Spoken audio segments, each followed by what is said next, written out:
Sorry about 9:06. I forgot to send the link to folks, and that's kind of important when you want folks to actually join you on a show. We're stacked. John here, Jarrett there, you there.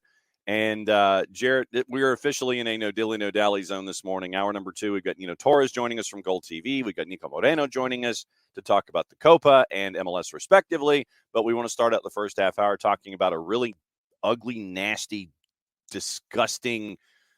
That's not a nice way to talk about the Swiss-Scottish game. Leave it alone. Yeah, it was ugly and dumb and a waste. And I've come to the conclusion that Steve Clark is Scotland's Mike Woodson. He has brought them out of the darkness, which is great. Mike Woodson brought the Hawks out of the darkness, made them a competent franchise. Steve Clark's taken them to 2 straight Euros. Good job.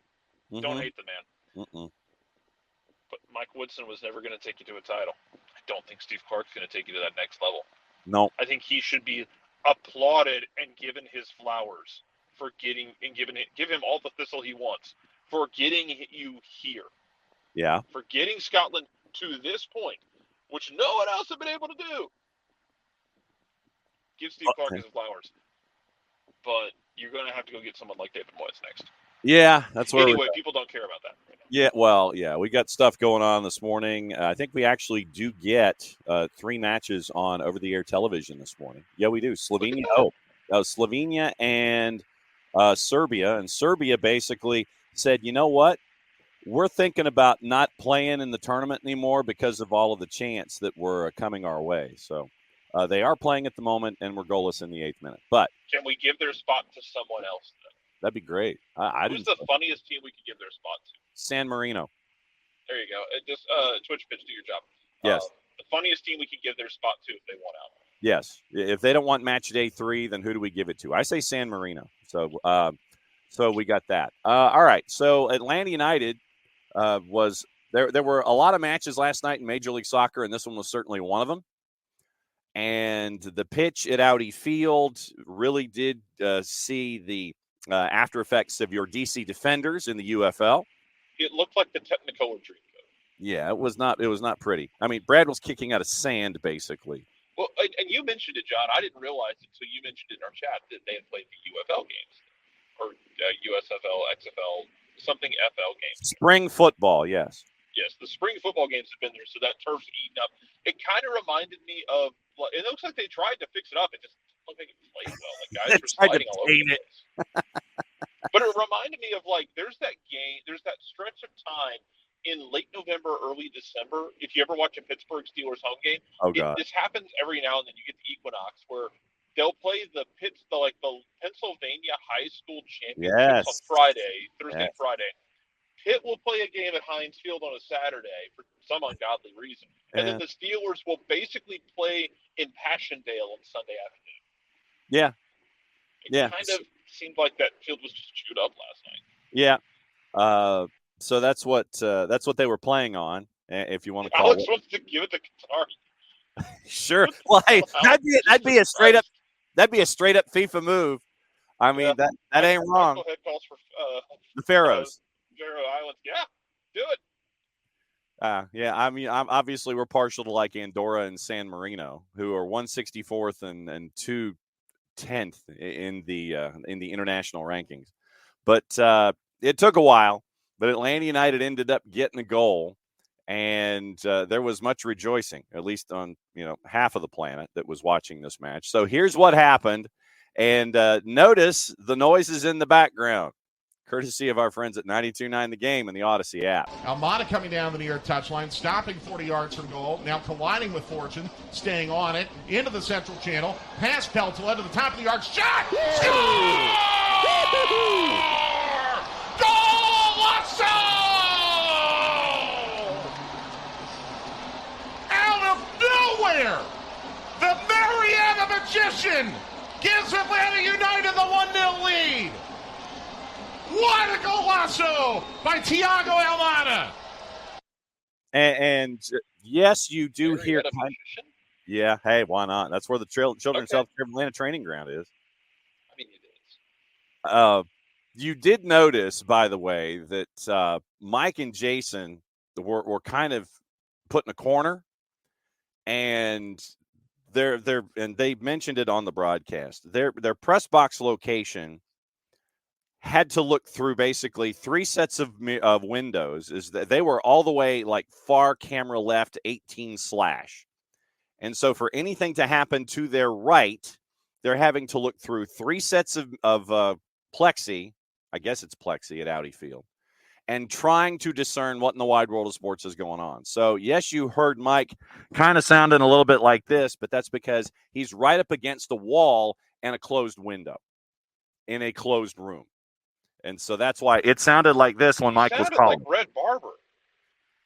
Thank you, folks. It was a fantastic game here in D.C. For those of you that don't know, Red Barber was the voice of Brooklyn Dodgers baseball before Vin Scully, who was the voice of Brooklyn Dodgers baseball basically from the time that Magna Carta was created.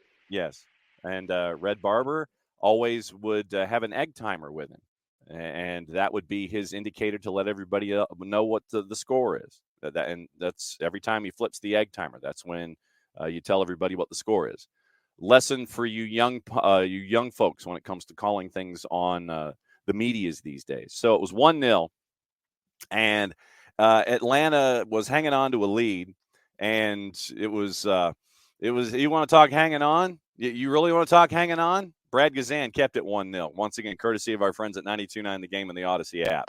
Here it comes from Click to the back post again. Header!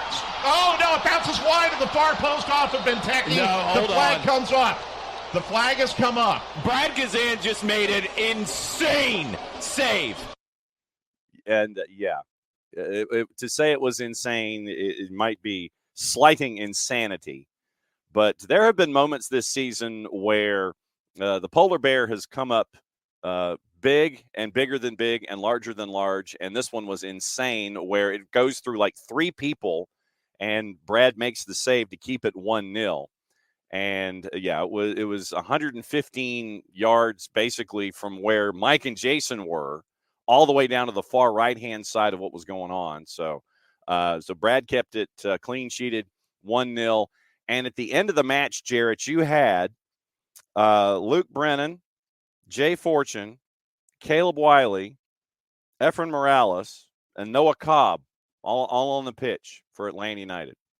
All youngins, all through the system for Atlanta United to close that match up against DC. And the guy I want to give shout out to at the very end is Derek Williams, who on this weird bouncing ball through the box that Benteke is getting on the end of, Derek Williams throws his big thigh in the way and blocks what would have been a shot on target. Don't know if Brad would have gotten to it.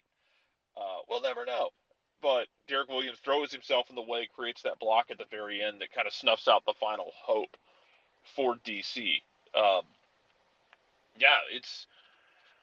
It's good to see the kids out there, but I think my favorite thing about it is you got the kids out there, but the kids play with an edge to them. Mm-hmm. Efrain Morales tried to kill DiPietro at one point.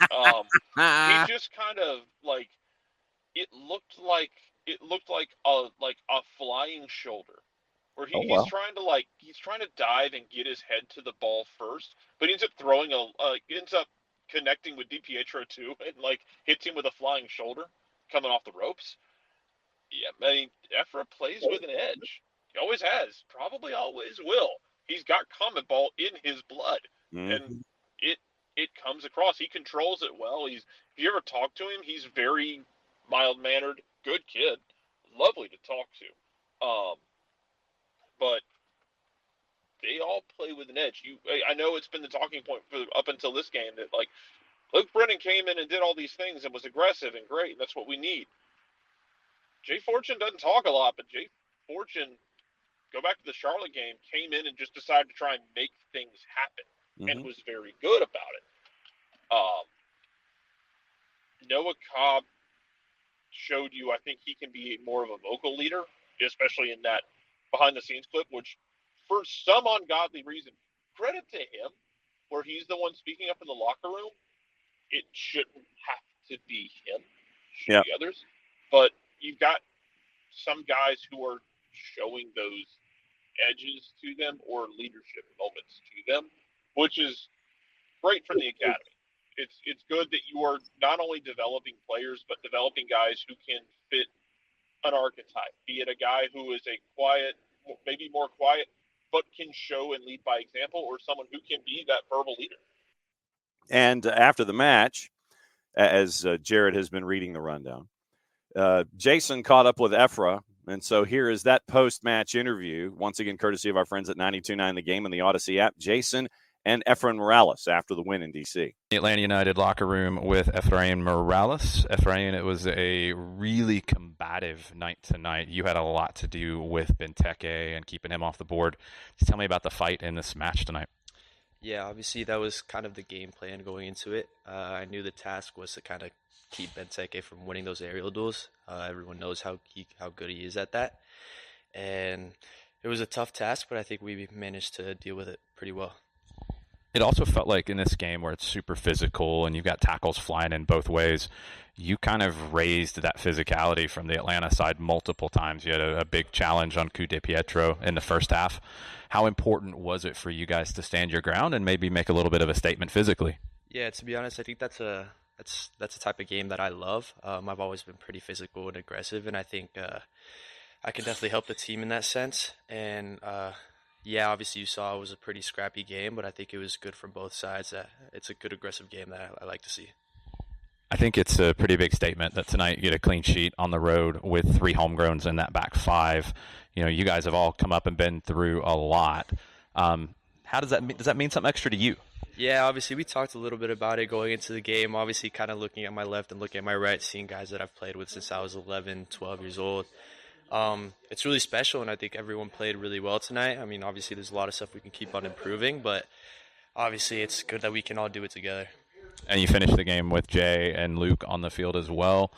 The health of this feels really good. You guys have been through a lot this season that maybe some of you have experienced, some of you haven't. You know, how do you feel the locker room gets a boost out of this one tonight? Yeah, obviously getting a win on the road is huge, which obviously we've struggled with in the past few months, and I would say last year. But I mean, you know, everything's a learning curve for me. Being new to the team, new to the MLS, it's all good for me, and I'm just trying to soak it all in and learn and keep going. Excellent. We'll see you in St. Louis. Efrain Morales and Jason after the match. And yeah, I mean, Jarrett, we've seen all of these young players come through the system. I mean, we've talked about it with Efra in the past, where literally Efra had to grow into his body. And you have the literal growing pains that are associated with turning into someone who might be, 5'9", 5'10", and then finishing up at 6'4". And now that you have Efra, who is not afraid to do the Goldberg shoulder tackle on folks, and maybe just leave your feet a little bit, and you get that kind of physicality. You have the physicality that we're seeing with Efrain Morales, that little touch of nasty that's there. Noah Cobb not afraid to do the same thing. Noah Cobb being very vocal. Jay being the silent assassin in the midfield. Luke Brennan, who is driving people crazy, running 900 miles an hour, and it's like playing Cannonball Run, and he's a Ferrari.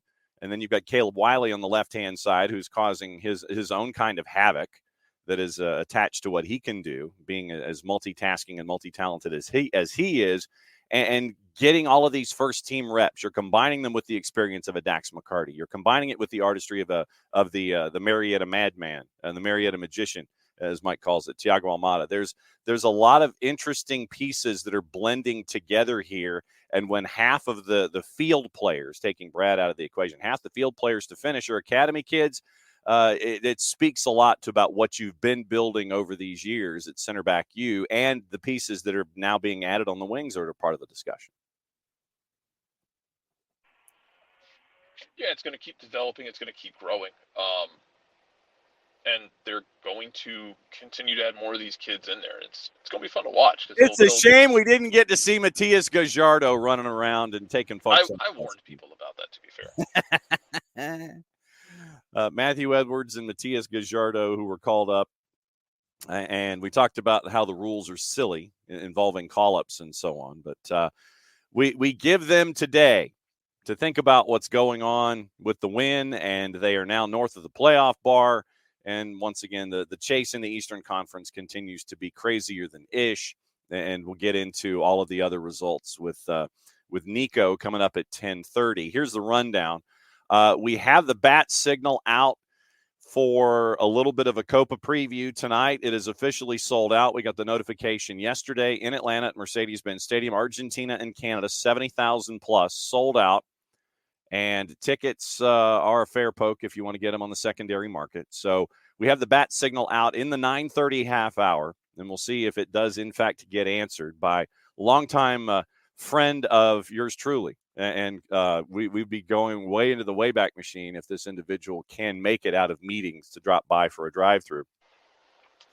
10 o'clock, this one's going to be fun. Nino Torres from Gold TV. And for those of you that might be watching Gold TV through our relationship with Fanatis, fntz.co/soccer down here. Nino's one of the voices that you hear on Gold TV, and he takes no ish when it comes to the play on the field. We're bringing Nino in on Thursdays to break down the Copa for as long as the tournament's going on and as long as Nino wants to put up with us.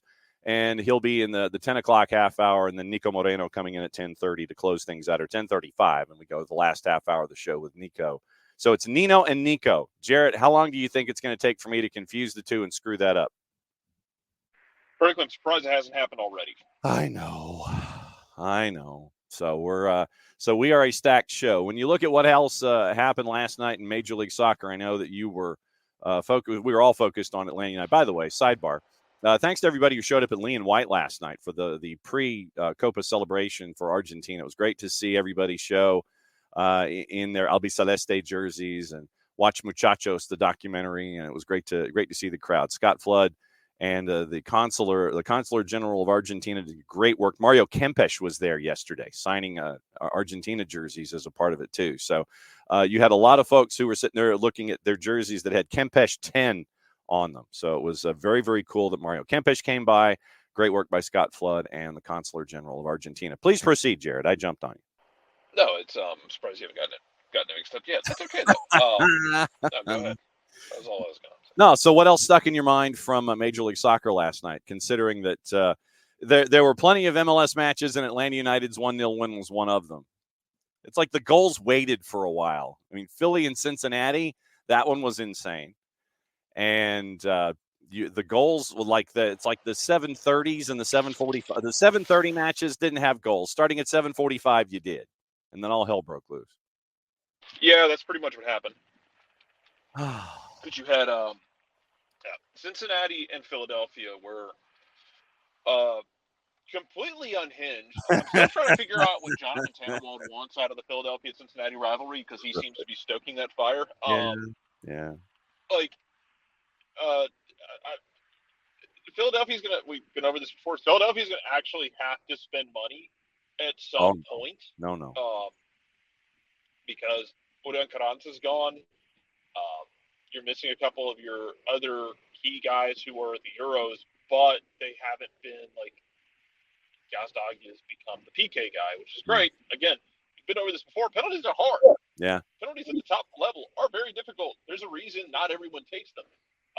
Josie Altidore was one of the better strikers in American history. Josie Altidore couldn't hit a pole in the ass with a bass fiddle from the spot, but they're going to actually have to spend money. That game was hilarious though because it ends up 4-3 in the with the Luciano Acosta winner in the 100th minute. Yeah. Yay. Oh man. Well, and Rich is in this morning. He says he's serious. What does it take to get a manager fired? More than you have been going through. Although losing to 9-man Miami was a good start, Rich. If you want to start going down that road. Yeah. And Rich and I have talked about this in the past about, Philadelphia trusting some of the younger guys to come in and do the job, just because some of the old guard that were part of that it's weird to call it a dynasty because all they want is a supporter shield, but it's the Philly dynasty because they won a supporter shield. They were the most terrifying team for 3 years. Don't forget, Philadelphia, I think, wins.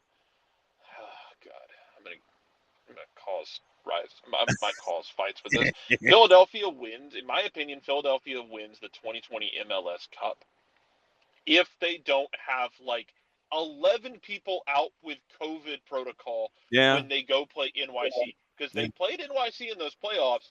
missing a ton of people, Yeah. and still almost beat them. And NYC like limped through that game, ends up winning the cup against Portland. I still think Philadelphia wins it that year. Otherwise, the LAFC one is weird. Then like last year, like was the year to run it back. Yeah, they got to figure. They gotta spend. They gotta figure something out, man. Cincinnati's basically like right now is a younger, I think more dynamic version of Philadelphia. Okay. Well, I mean, it is Philly light. Yeah. They're not as combative and not as heel Mm-hmm. as Philadelphia is in their mannerisms and their coach, and like it's not as Philly is, which I don't know if anybody can be as Philly is. Well, Miles Robinson's going down that road. Frankly, Miles needs it. Miles Robinson is one of the most talented center backs we've ever had, but Miles needed someone to develop an edge, help him develop an edge, man. Like he needed to get a little more like gritty. Yeah. And yeah, Rich, I agree. He booked the flight to Portland for the final. That's how definite it was. They were the best team in 2020 for my money. And I understand why you had the protocols. Yeah. But man, like, and NYC did the job. NYC went and, played Portland, beat them in the shootout and all that. We got to see Ronnie Dyla get naked. Whoa! It was funny. Oh yeah, what he does every time Ronnie Dyla wins the title, he strips down. It's I'm aware of this, but I don't need the resurrection of the memory, son. But man, 2020 Philadelphia was 2020 Philadelphia was like the pinnacle of it for me. Yeah. But yeah, man, that game was absolutely bonkers. Like the entire. That's why I tweeted about Kevin Egan needing a granola bar and a bottle of water last night, because there's a stretch where MLS 360 is just jumping like goal to goal to goal to goal around the country, because it was merciless. Yeah, but those are the nights that those of us who anchor in those situations were like, hit me. You had Montreal and Red Bulls. So Montreal had a 2-0 lead, lost it, drew it 2. Nashville came back to beat Toronto FC. I wonder what John Herdman said about that particular match, considering the last one he said it was the worst one that his players had been in, that he had coached in 30 years of coaching. He's fine. They got overshadowed by Drake getting buried alive by Kendrick Lamar last night, so he's fine. That is absolutely true. We talked about Cincy and Philly. Austin had a lead, couldn't hold it against LAFC. Dallas and Minnesota. I did not have this one on the bingo card, going 8 goals strong at Toyota. 5-3 Dallas over Minnesota last night. You had Houston and Seattle. Go for it, Jarrett. I say Minnesota was just bad. Yeah. They got 3 goals. The last one's a penalty, but Minnesota was just bad on the night, especially defensively. Like, yeah. Minnesota, and this is like, I know we do the thing where like we decide whether we do or don't like underlying numbers, and that's okay. Mm-hmm. Because the underlying numbers at the break, in the international break, I was looking at them at one point, was like Atlanta should have been above the playoff line based on like all the underlying numbers. I'm like, yeah, that's fine. The problem is Atlanta wasn't finishing easy or difficult chances. They weren't finishing, and they were failing themselves in key moments, which we've bludgeoned into oblivion. But they can get into spots, but they're not finishing, and then they're making bad mistakes. We know that. But Minnesota was below the line, and kind of feels like Minnesota was outperforming their metrics a bit. I think in MLS it's okay to do that. Now, obviously, like this varies by sport.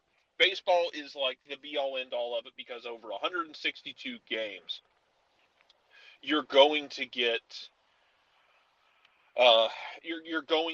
things averaging out in a more consistent pattern than, say, the NFL over 16 games. Like, you can just outperform your ass for 16 games, and you're fine. Like, okay, cool, yeah, we just like you kind of, you don't necessarily have to wait for the other shoe to drop.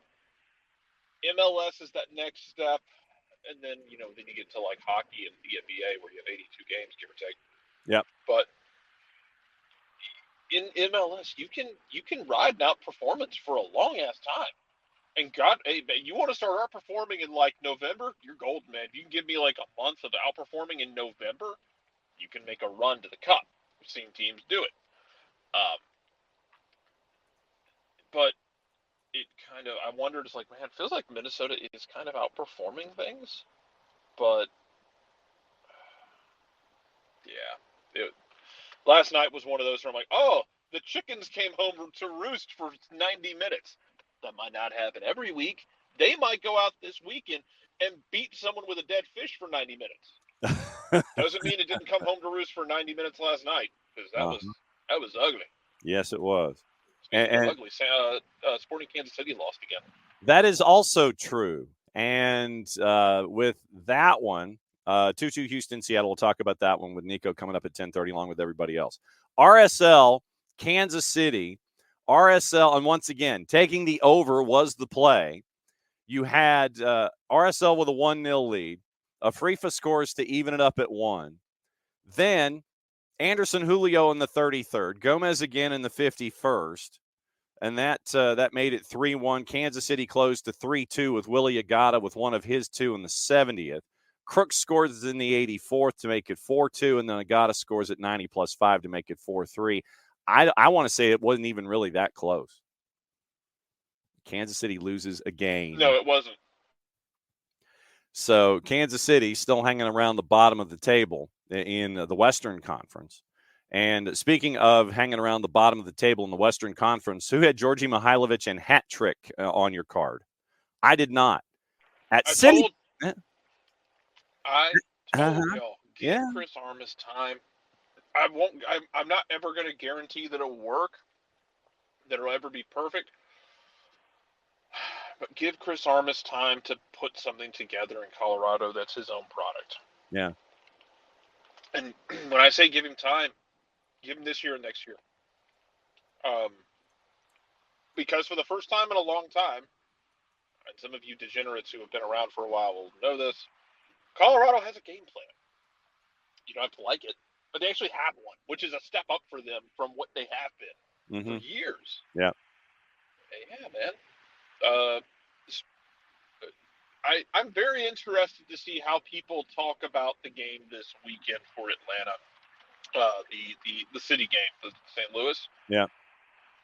Because St. Louis, like, speaking of regression and talking about regression with Minnesota, like, City SC has regressed year over year, man. Like, they have fallen the absolute hell off from that. Like, we're going to win the West in our first year. Oh, joy. Pitcher got found out. Yeah, man. Second time through the order, the exit velocity went from like 83 to like 105. Mm-hmm. But yeah, I mean, they are also dealing with injuries. I think a couple guys are out on international. Yeah, Pompeo is out. Pompeo's gone for the year. Strauss is out for a while, and so yeah, those are key injuries in key spots. So yes. So it's. I'm very curious how people will approach this game coming up for Atlanta United, because if you're thinking of St. Louis City as the team that they were last year, they're not. Not really. It's not the same team. They don't function at the same points per game as they did last year.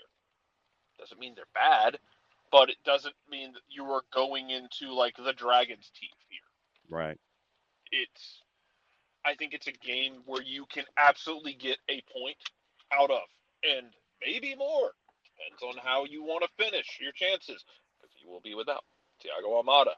He got a yellow card, because last night was kind of a spin the wheel of, is this a yellow or is this not? Because there's a couple of cards in that game where, like, both ways, both teams. Couple guys got cards in that game where I was like, I don't know what a yellow is right now. Yes, it's choose your own adventure yellow card with Pierre-Luc Lauzière. Yeah, we did the research during the match. Lauzière is 52nd coming into the match last night. 52nd out of 56 center refs when it comes to fouls per match average, and middle of the pack when it came to yellows. But basically, when he was calling a foul, he was given a card. So there is no build when it came to Pierre-Luc Lazier giving cards. It was like foul card. And that's how it is. Okay. Real quick. So bat signal got answered. So go ahead. Miami winning without any of their big guns is kind of big. Yeah, it was. Columbus was really sloppy at the back. That helped contribute to it. I would run the bat signal here, but I don't have the bat signal drop. So the beauty of the green room is I can see folks. And this is the magic of what happens when you go and pick up your Copa America credential. This is what happens. You run into folks that you haven't seen in a long time except viewing them through monitors. It's like, hey, I know that guy. And so I tapped him on the shoulder and I said, you realize, of course, this means I'm probably going to ask you on the morning show. And sure enough, he's answered the call. He's in between meetings, and we're going to talk some Canadian men's national league stuff, Canadian men's national team stuff. KJ, if I could get it out of my upper plate, I'd be okay. You did it. You got it. You got there. You got there, mate. Oh, Kristian Jack, who's with OneSoccer, the Canadian Premier League, dropping by. It's me and Jarrett Smith here on the morning show. How's Atlanta been for you, my friend? Atlanta is always what it is to me. I'm sure you know this, but huge Braves fan. Got my start in media as an intern in 1996 in CNN as a World Sport intern. So as a fresh 17-year-old kid from the UK, so it's always a special place to come to this wonderful city. And it was a great surprise to see you. And again, thanks for the invite to talk some Canada football / soccer, which is pretty rare in a Copa America, let's just say. No doubt about it. And we go back to our time at King Street when they decided to have a dude in the United States sit there and do stuff for them and knock on their door and drive them crazy. But no, it's good to catch up with KJ. We're going to talk Canada here for a bit. What has it been like having Jesse Marsch in charge, where I have seen headlines and the idea that Jesse wants the Canadian men's national team to be, quote unquote, less Canadian, to have a bit of an edge, to be a little chippy, not be so nice? What has it been like so far with this very small sample size in the calendar? Yeah, it's been really refreshing, actually. What I like about Jesse is his authenticity. And I think more importantly, that's what the players enjoy. I can give you my reflections on covering him for the last few weeks. And, talking to the players, they know where they stand. There's no, he left that room there. And what did he really mean by that? He's very clear. He's very concise. He can be very direct in a way. He has a very clear identity about what he believes is the right path to success. I think we're going to see a bit of a brave and bold, and maybe if the result goes the wrong way, people may call naive Canada tonight, but they're going to go after them, I think, and a bit aggressive and press. And we know what Jesse likes to do with his athleticism in the team. And he's certainly blessed with speed, right? That's what Canada has with this team, right? So Jesse's looked at his team and he's thought, when you've got Jonathan David and Alphonso Davies and you've got the pace of Tejan Buchanan, this is a team he could work with. So, but to answer your question again from the start, Marsch, I think he's been, he's taken Canadian football quotes at a different level a little bit, but I don't think he's ever made it about himself. And I think the players have understood that and respected that as well. Jarrett Smith for Kristian Jack. Actually, I wanted to ask about a bit about that in this next evolution for Canada, because you go from the John Herdman era and just the raw excitement of winning the Octagon, getting to the World Cup, and then building on this. I mean, how has the excitement built for just the people around Canada, the fans, even young players who might be in the pool going forward to be a part of this evolved project? Yeah, I mean, it's a great question. We're certainly in that process where it's progressing, right? Like as John knows, he and I go way back. I've lived in that wonderful country now for 22 plus years. And when I first arrived in Canada, coming from England, you get one Premier League game on television for the week. We had no professional league, no MLS teams in Canada. There's nothing, right? So then you get the evolution of Toronto FC and Montreal Impact, Vancouver Whitecaps, and now the men's national team have gotten a little bit better. Then the women's national team have done very well with World Cups, and then they win the gold medal in the Olympics. The men's team get to the World Cup. The Canadian Premier League is 6 years old. So it's all developing as we go forward. But to answer your question about the awareness, Canada has a peculiar sports culture, and in a sense that we understand that these events are certainly going to bring the awareness a bit bigger than they would be if they were playing friendlies last week against France and the Dutch, for example. The World Cup got tremendous numbers, but they dwindled as they went out the tournament. By the second game, the third game against Morocco wasn't as popular. But now when they play teams like this, they played Mbappe last week, they play Messi tonight, people are paying attention to it. And with Canada now, they understand that when they've got players like Davies and David and these players playing in Europe, the European fans in the multicultural, melting pot that Canada has have, respected this national team more. Oh, it's not just a bunch of players who are playing in North America. So they've got the kind of, the purists over on board as well. And now, it's the attention has definitely turned to them as a belief that they're starting to belong. Now, the World Cup, the qualification for the World Cup, the way that they won that was certainly a great start, but now the pressure is on for them to build on that, because the last couple of years, and it has been 2 years since they won their World Cup qualifying process, hasn't gone well. They haven't played well. They didn't perform as well as they wanted at the World Cup. They got knocked out in Nations League. They didn't get to the Final Four. They lost in the Nations League final prior to that to the US. And so there's a sense now that they can start to move forward and certainly start to make a big difference as they get ready to host the World Cup in 2 years. So then what is the expectation for this particular tournament? I would understand that, I'm sure there are some folks that would sit there and say, yeah, we're happy to be here. I know that Jesse isn't wired that way. So then what is the expectation in this tournament to take some teeth out on your way out the door? What's the anticipation? Yeah, I think we break it into three, right? I think, well, first of all, whenever we talk about expectation, I think Jesse Marsch moves the goalposts a little bit towards 2026 for a reason. He understands that everything is building towards 2026. Now, there's going to be, significant milestones of judgment along the way. This is one, okay? So how are they going to perform in Copa America with Argentina first, then Peru and Chile? Look, if they lose all three games and they don't play well, that's not going to be good.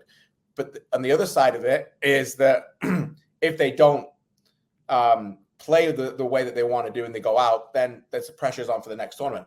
I don't think people expect Canada to progress from this group. It would be a nice bonus, but I don't think they expect them to lose all three either. So this game tonight is a bonus in a way. They're playing the holders, they're playing the World Cup champions, and they want to see how they play, what the identity is. And then they certainly want them to see what they can do against Peru and Kansas City on Tuesday. And then they'll hope to get something from Chile. So, but then it's okay. Friendlies in September, then it's Nations League. How are they going to progress through? Then it's Gold Cup next year. But ultimately, it's the Jesse Marsch era, if it is only during the 2 years that he signed for, will be defined by what he does in the World Cup on home soil. Kristian Jack hanging out with us for another couple of minutes because I've yanked him out of meetings. Oh, good, pal. I'm good for a couple of 10 minutes or so. If you need. That's what I think. We'll go 10 because I don't want you to get a tardy slip from the principal, and I don't want you to get in any kind of trouble. So then let me ask you this: when it comes to this roster, we all know the big guns, we all know the big names. Who are you most looking forward to see grow and evolve as a player under Jesse Marsch that folks may not have in their TV spot shadow when the game starts under normal circumstances? I mean, for me, it's Ishmael Kone, 21 years old, playing in midfield, played professional football for 2 years. 2 years ago, he makes his debut for Montreal Impact in February 2022 in the CONCACAF Champions League and scores a goal against Santos Laguna. Within a year, he's playing with Watford in the Championship in England, and then goes through 4 different managers. We all know Watford like to change managers, like we change our socks. Yeah. And so then, have you watched your Watford stock yet? By the way, no, I have not actually. But my cousin is a big Watford fan. They're season ticket holders. But he's developed in a ruthless league. No, Championship is ruthless. It's the place to go if you want to be playing regular football.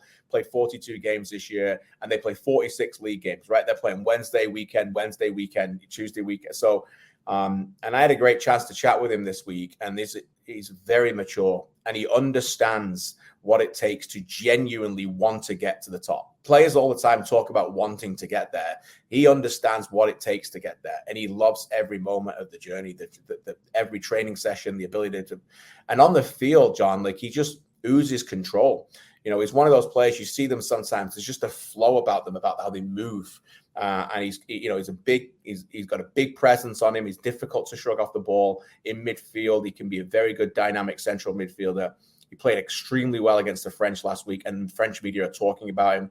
I don't know how long it's going to be, but he's going to get it in the move out of Watford within the next 12 to 18 months. It might be even shorter than that. And so for me, Canada in that position with Steph Eustáquio from Porto and Kone in midfield, I think Kone is the one to keep an eye on in this tournament.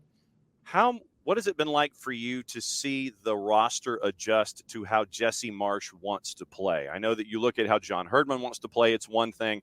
Jesse Marsch, I know that they'll sit there and look at the bright lights and go, okay, so it's Bielsa with a twist, and it's pressing, and it's this, and it's that. What's it been like for you to see the players adjust to how Jesse Marsch wants to do things? Yeah, it's a good question. So we had the first game against the Netherlands, and they came out and they did all of that. They were aggressive and they were, dynamic. And for 45 minutes, they pushed the Dutch back further and further, and went, okay, this is good. But at 0-0 at halftime, you had a sense that the Dutch were, they were starting to change to the tactics and understand what they were doing. They were almost baiting Canada to press and then going long with the goalkeeper. And within the second half, Canada, as the physicality got tired and waved off a little bit, the Dutch exploited them and won 4-0. So at that point, Canadian national team fans everywhere are just furious. I don't know if you know this, John, but on social media sometimes it gets a little bit hyperbolic. What? Just a little bit out of control. Hyperbolic? What? Yeah, exactly. Never. So they were a little bit, they can't play this way. They're not going to do this. And so, and then they played the French, literally the world, the world's number 2 team, 3 days later. And they changed a little bit. There was a bit of an adaptation from it. They didn't necessarily play the attacking, pressing style. It sat a little bit deeper, but they were intelligent. They knew when to go and they pressed together. So I think there's an understanding that it's fascinating to hear Jesse Marsch tell his team that he needs them to be more dynamic and fitter, when in theory, the international game is slower than the club game. So you don't hear many international managers request from players, I need you to be fitter, I need you to run more and do this. So I think it's clear that he understands that he has an idea about where he wants the team to be in 2026, how he wants them to play and how he wants them to press.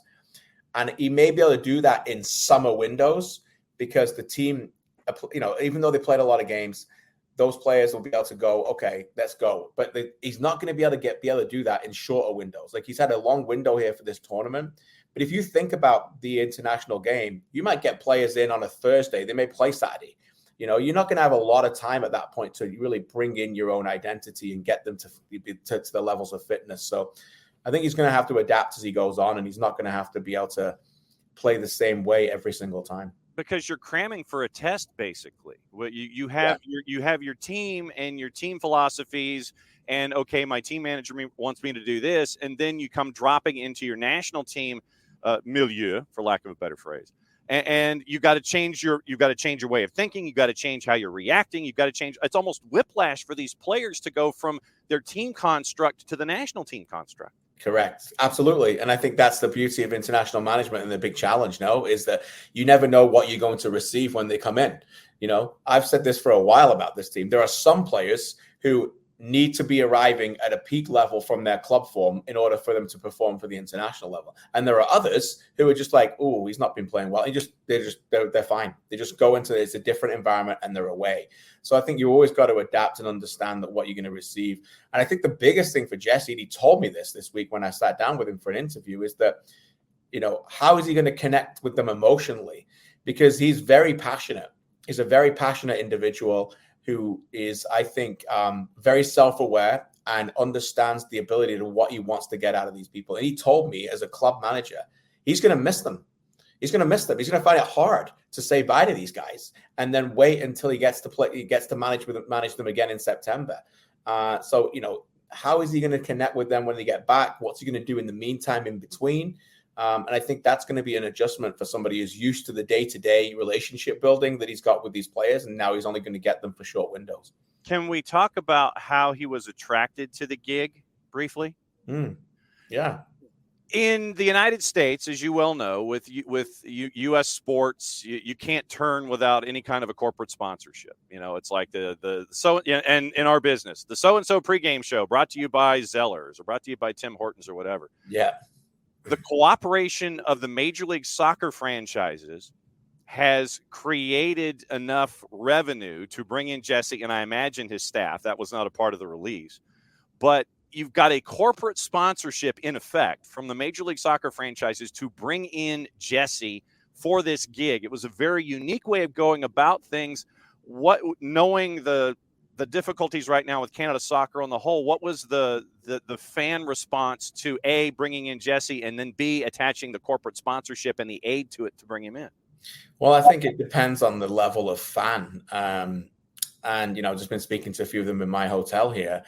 And I think the genuine, passionate, hardcore fan who travels with the team, and I think they had genuine questions.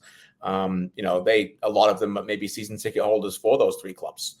And they're wondering, is this coming out of, where's this coming out of? Is this coming out of our salary budget? Is this why am I paying more money for tickets? And then, there's obviously the philanthropy area of that where it didn't necessarily affect that.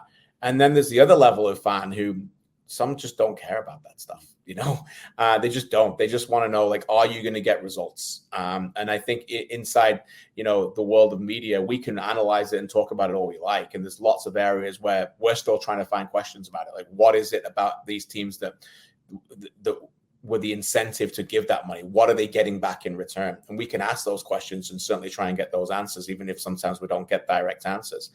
But it is a little inside baseball chat, right? When we're involved in that. And I think some fans are just like, okay, is he the best guy for the job? What will he do? Can he get us out of a World Cup group? Can we start to perform at the highest level?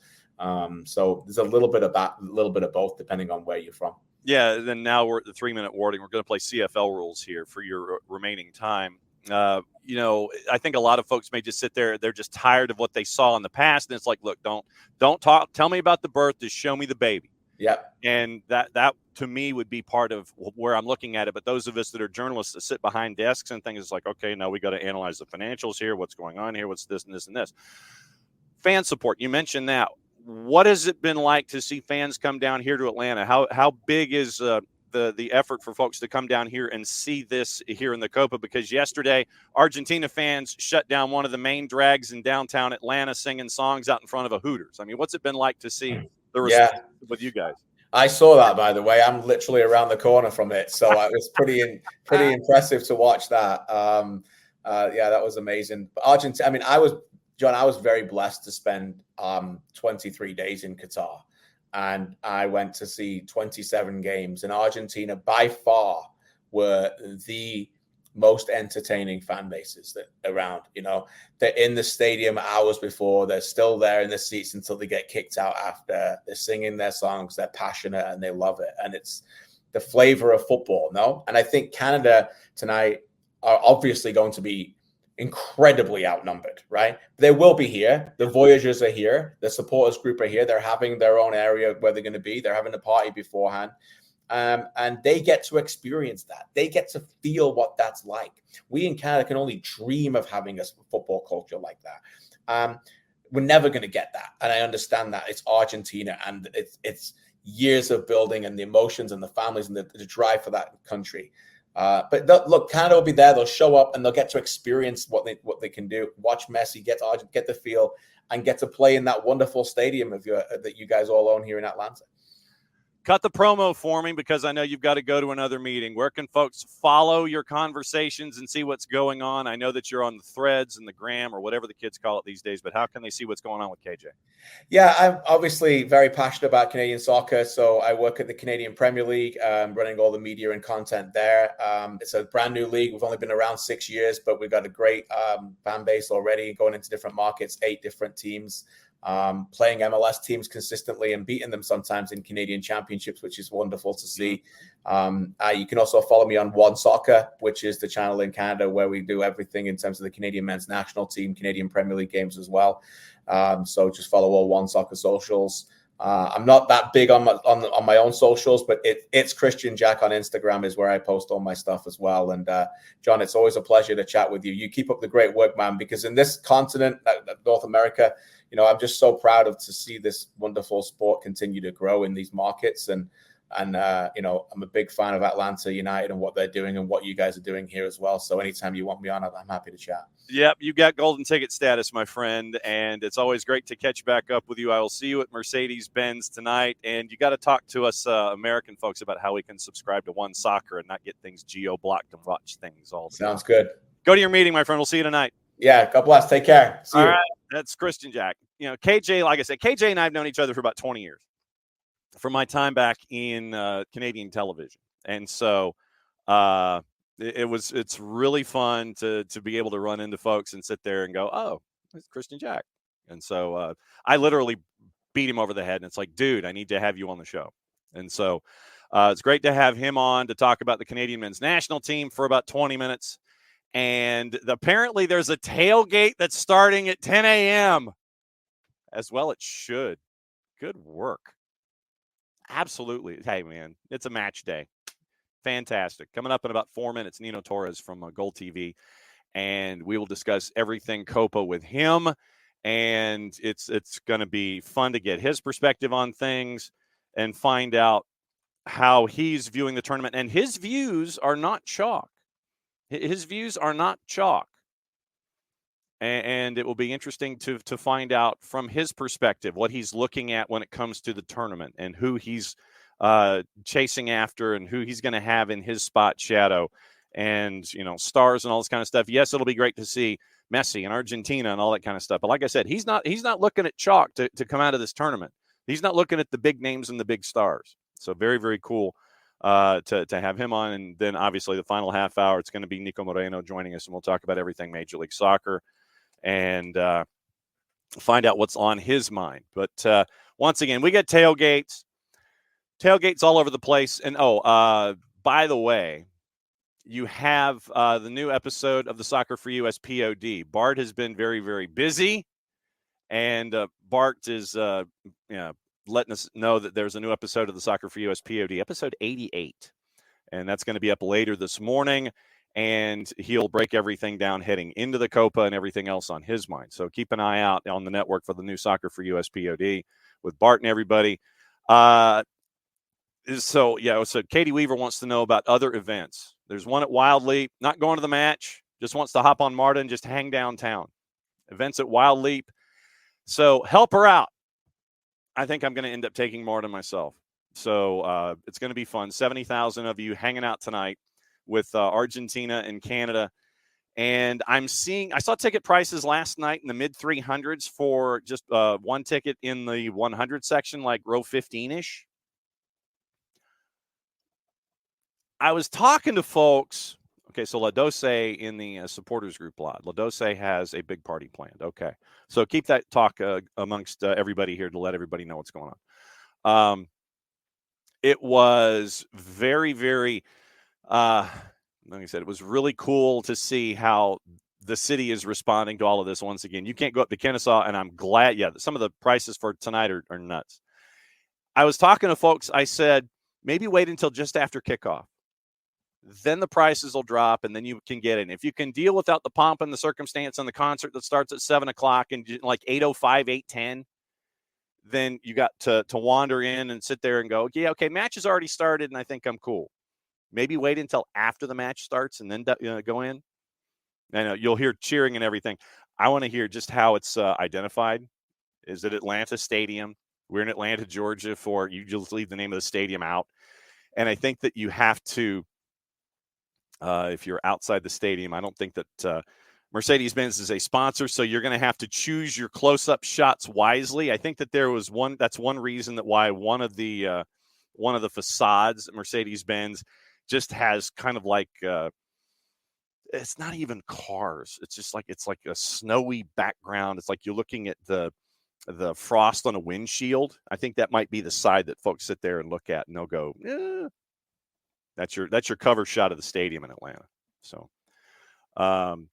that's what I'm looking. I want to see the TV presentation, and I want to see how things are identified.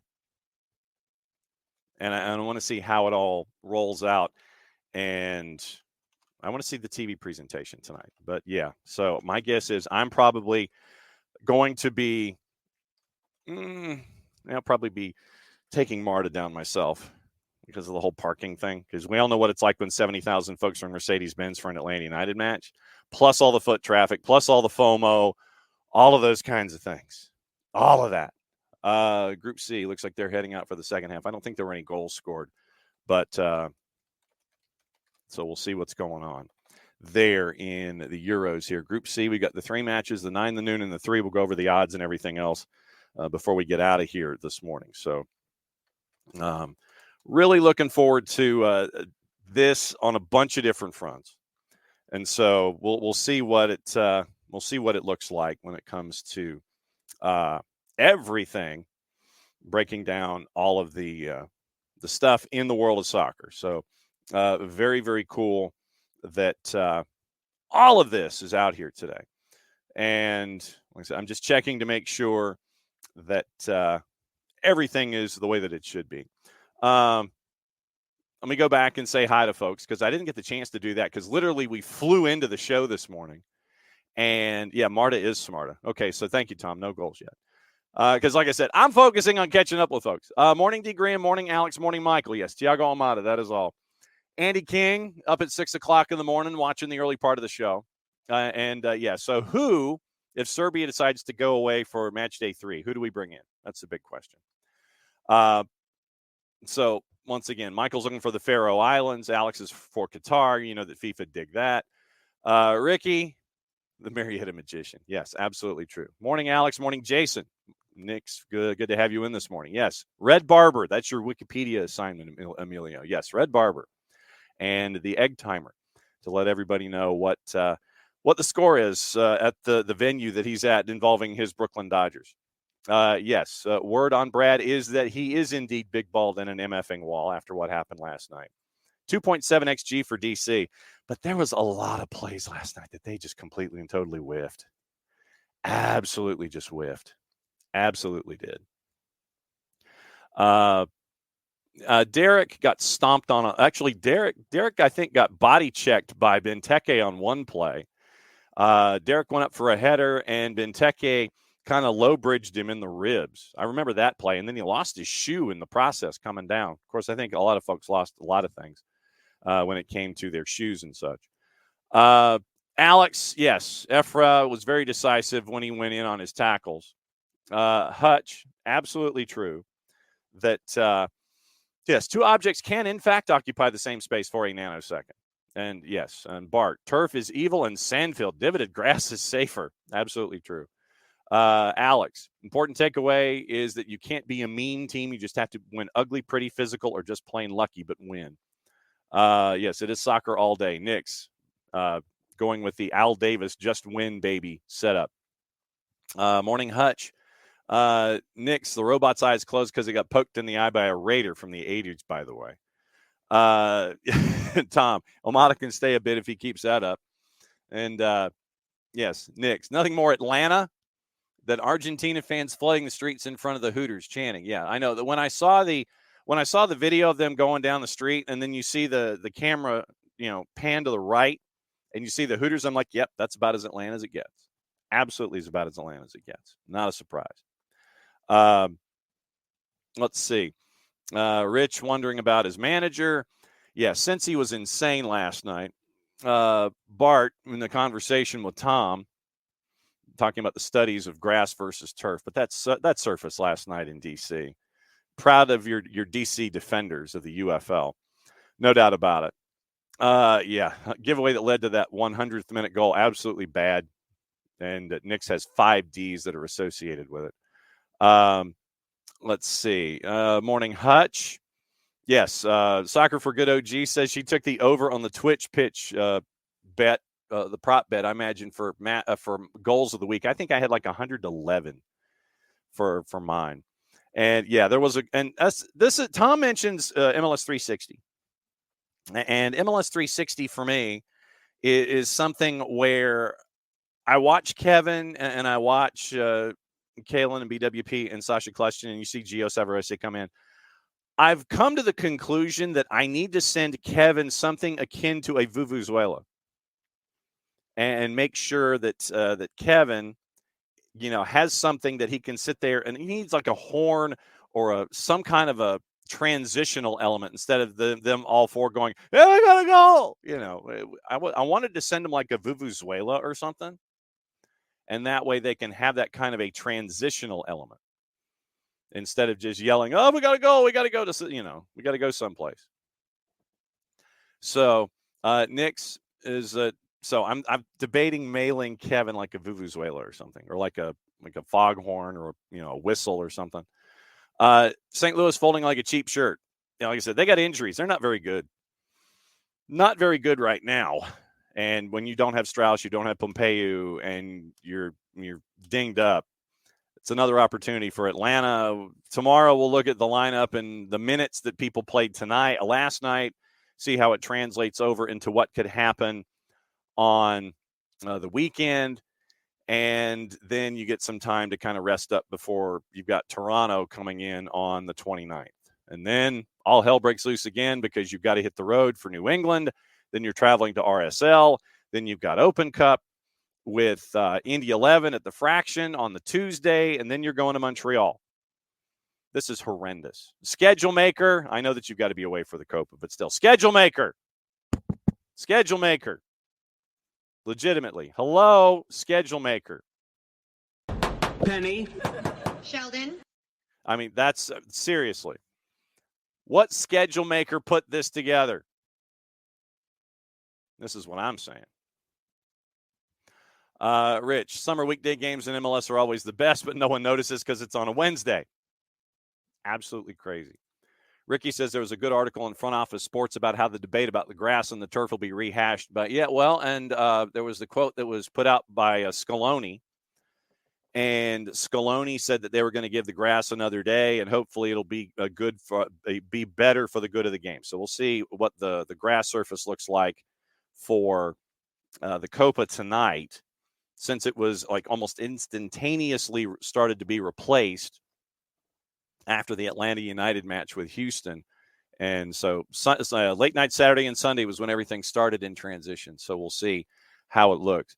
Michael Valverde, Miami winning without any of the big guns is kind of big. Yeah, I mean, right now, looking at the standings, like I said, we'll get into this more with Niko Moreno coming up in about 20 minutes.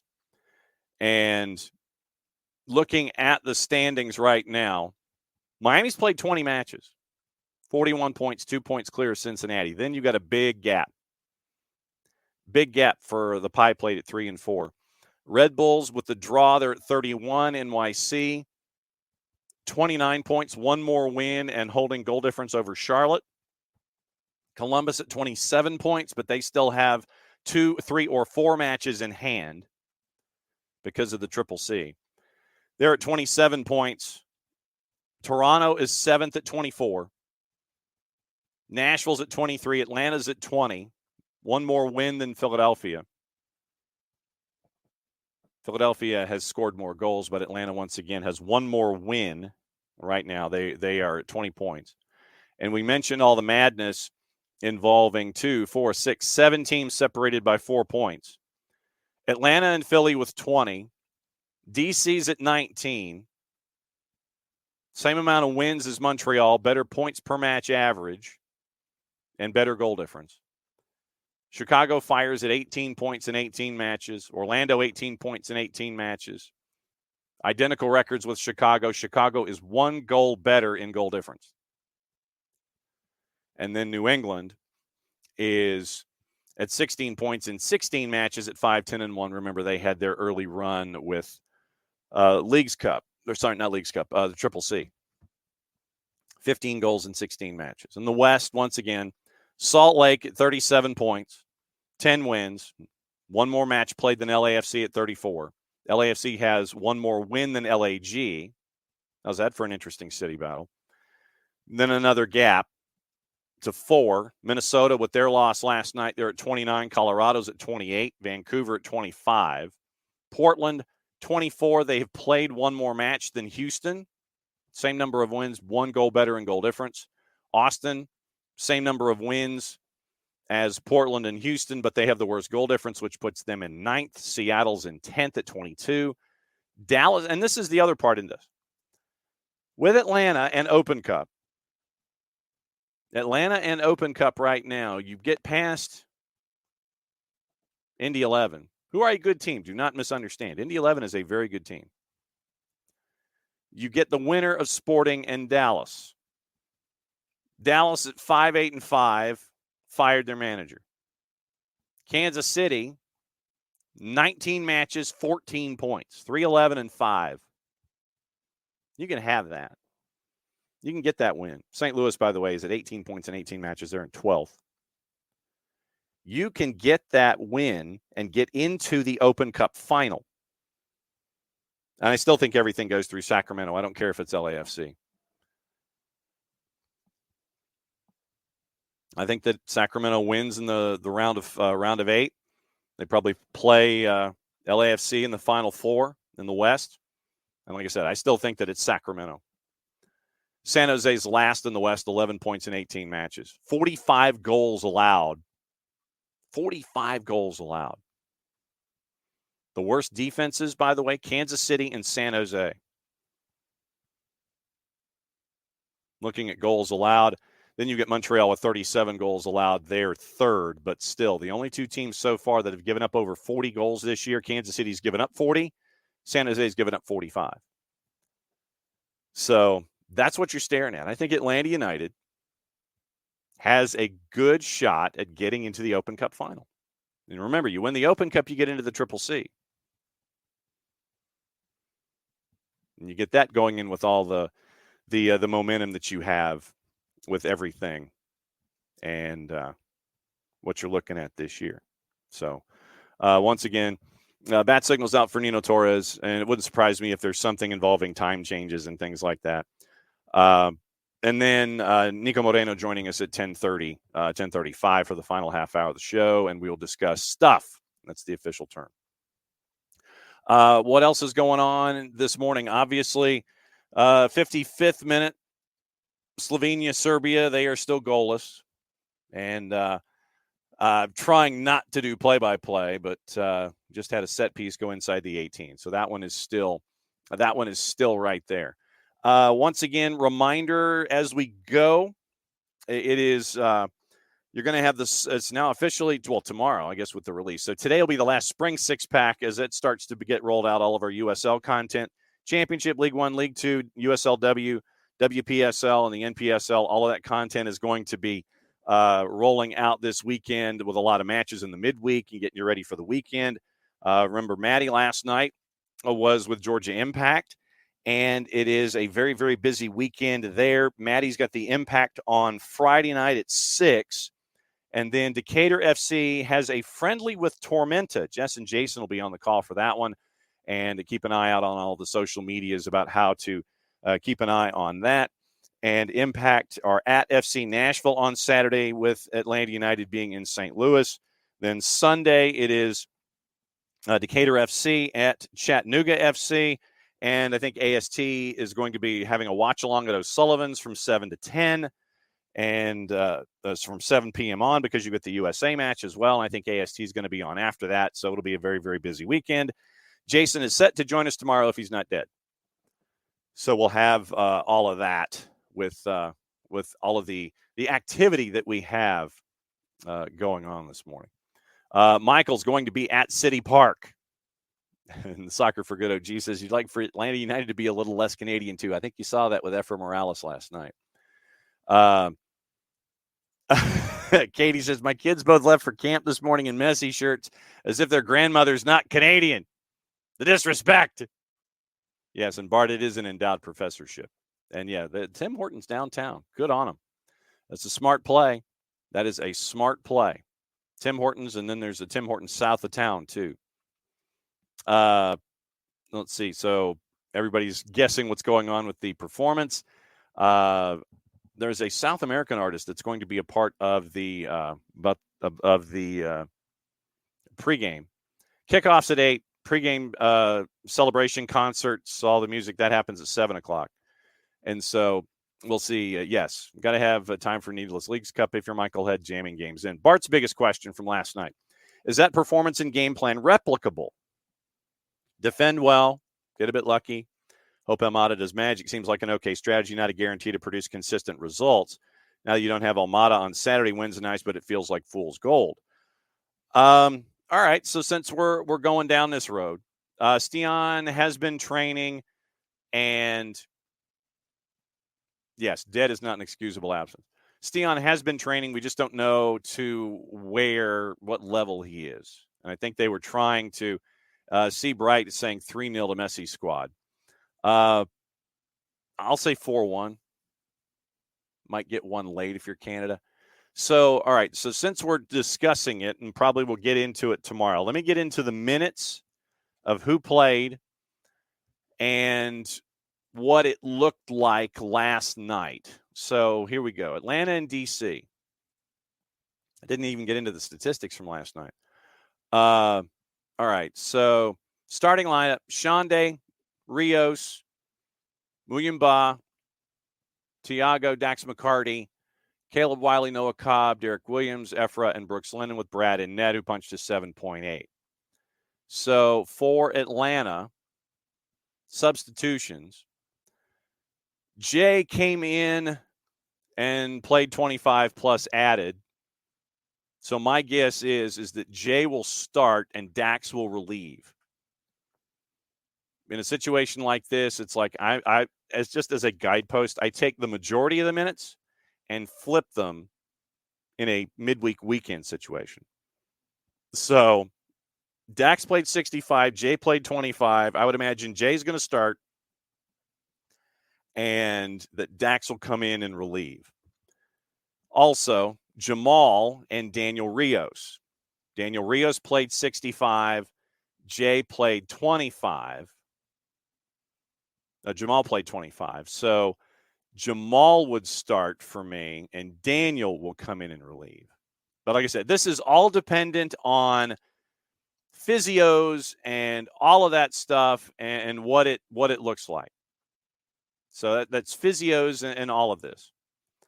But traditionally for me, when I look at a lineup, it's like flip what happened in the midweek and keep an eye on all of that. And then Luke came in for 10 and Shande left. So it wouldn't surprise me if, and this was the wild card with me because of the Mosqueda injury and Luke coming in and playing almost, I think it was 72 minutes. That's why I figured that Luke would come in as a sub in this match and then start in St. Louis with Shande coming in and relieving. The back line is going to be a question. You also don't know what your add-ons are going to be for the St. Louis match. And you don't know who's going to get call-ups and things like that. Does Javi Armas get a call-up? Since you can't call up Matthew Edwards anymore, which to me is just this side of ridiculous, what is it going to look like? You won't have Tiago, so that means probably Nick Firmino. And you'll have the relationship with Firmino and Brennan and the younger players that are there apart. You don't know where Tyler Wolf is in his recovery. Can Tyler give you some minutes in the second half just to get back into game shape? Tristan might be going back-to-back. Hope that he can give you 60. Caleb and Brooks, yes. Michael said Wiley and Brooks ran their asses off. Bet they're swearing at the schedule maker in the league. They're probably not the only ones. Noah got a yellow. But, yeah, your back line of Wiley, Morales, Derek, Noah, and Brooks. That's where I want to see what the physios have in mind. I want to see because and the thing is, we all know, and I will say this, to everyone who is heading to St. Louis, pack double your clothes. Pack double your Atlanta United gear. And there damn well better be a hydration break. Because no matter what the temperature is, it is going to be hot, thick, nasty, foul, Midwestern weather of 90s and matching humidity in St. Louis. At least I think it is. So if you're traveling, pack double your clothes. I know it's an inconvenience, but you're probably going to blow through a lot of your stuff. And I mean that in the sense of sweating through your clothes. Pack double your clothes. So that way you don't have nasty T-shirts and whatever sticking to you. Stay hydrated, but pack double your clothes. The back line is what I want to see. Can Stian give me minutes for Noah with the younger players. What can Noah and Efra give me? What can Caleb and Brooks give me? My guess is the rest of the bench, by the way, was Matt Edwards, Ronald Hernandez, Matias Gallardo, Nick Firmino. So my guess is Firmino in. Gallardo probably makes another trip. You can't have Matt Edwards anymore, so it wouldn't surprise me if Ronald started and Caleb got minutes later in relief out of the bullpen. So that's what you're looking at. But right now, you're dealing with a team in St. Louis that has injuries as Pompeyu's out, Strauss is out, and you've also got Rasmus Alm, who's out. Kyle Hebert is on national team duty with Canada. Nielsen has issues with a hamstring. I don't think he's going to be playing. Tomas Ostrak has an ankle injury. Tim Parker is on. He was not in the lineup in the midweek, and Pompeyu is out with a leg. So, and it's a knee injury, and he's done for the year. So, if you're a forecast high is only 95, according to Michael. And that's true. 4 days. And that's a good point, Dan. Edwards, Gallardo signed their deals yesterday. But eligible Saturday within the 4 days. That's a good massaging of the rule. Gallardo, I think you'll be okay. Edwards, this is his last call-up. So I think probably, let's see, Wednesday, Thursday, Friday, Saturday. I think, okay. So if we apply it, I think you're okay. So good call, Dan. So Edwards, Gallardo. So Matt Edwards, Ronald Hernandez, probably Hernandez on the left. Then if you go and have Hernandez on the left, Matt Edwards available. Seeing what Efra and Noah can give you. Can Derek give you minutes? Brooks on the right or Ronald on the right. Brooks coming in to give you 30 to close things out.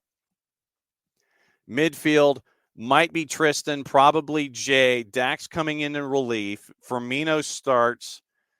Luke with relief in Shande. Jamal with relief in Daniel. Gallardo running like hell in the midfield.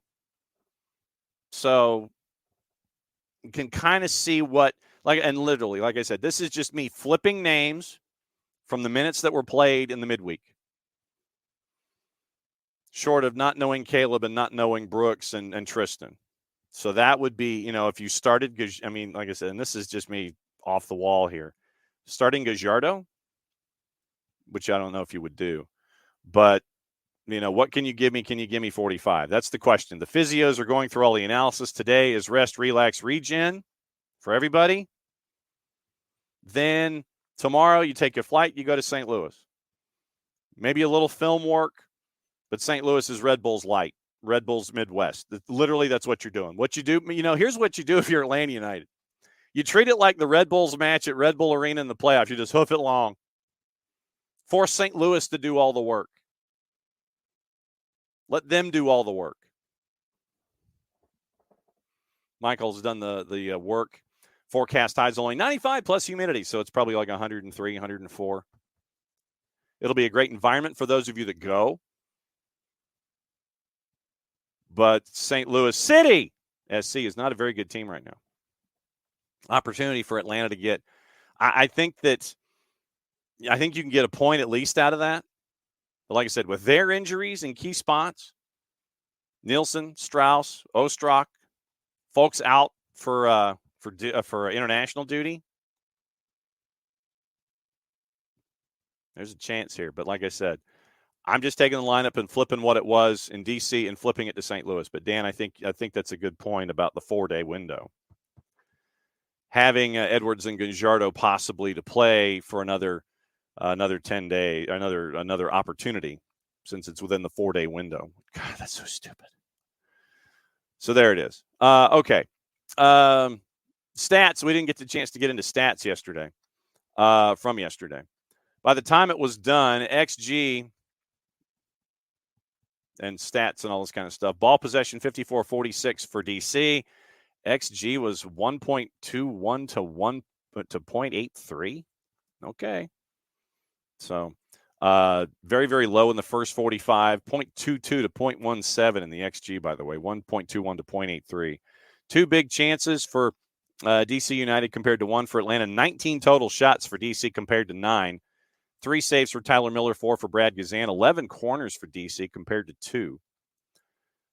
Fouls, 16 fouls, 4 yellow cards. So 16 fouls, that's even under Pierre-Luc Lazier's average of 23 a match.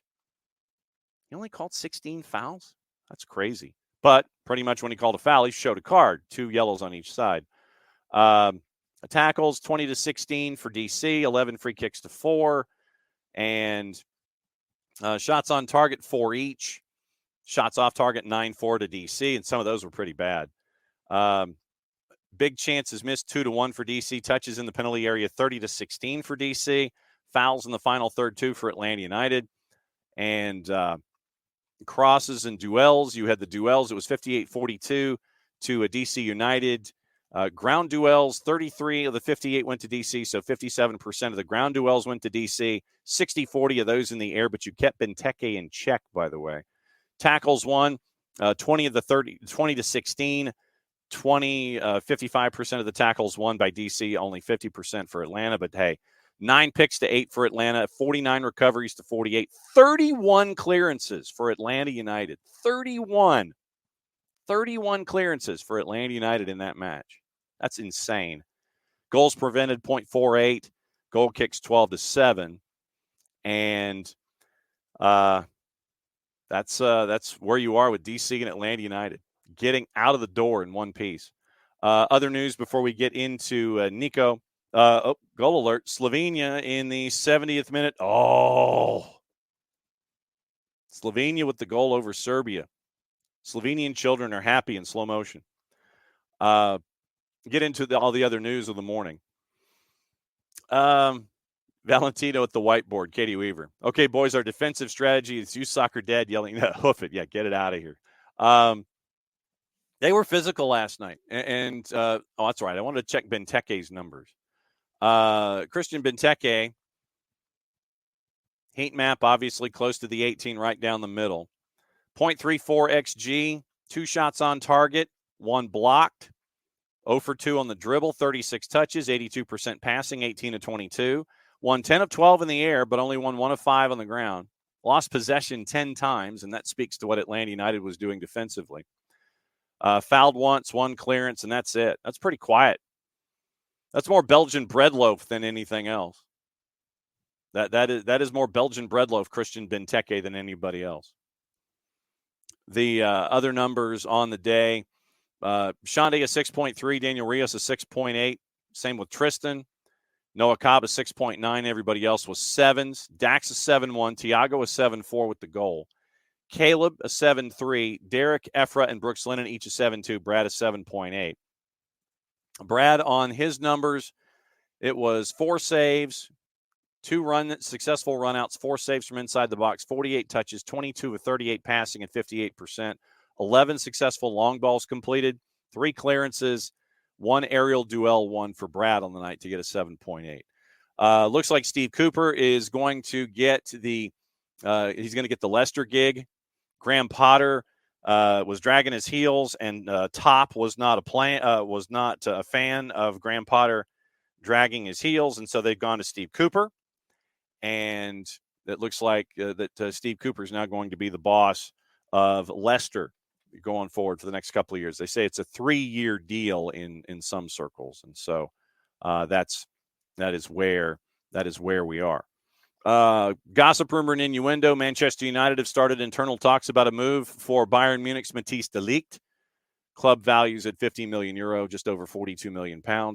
The Manchester United does not intend to match Everton's £70 million valuation of Jared Branthwaite, and are going to walk away from any deal having an initial offer worth up to £43 million rejected. So Everton's like 70. Manchester United, 43. I don't quite think they're going to meet in the middle.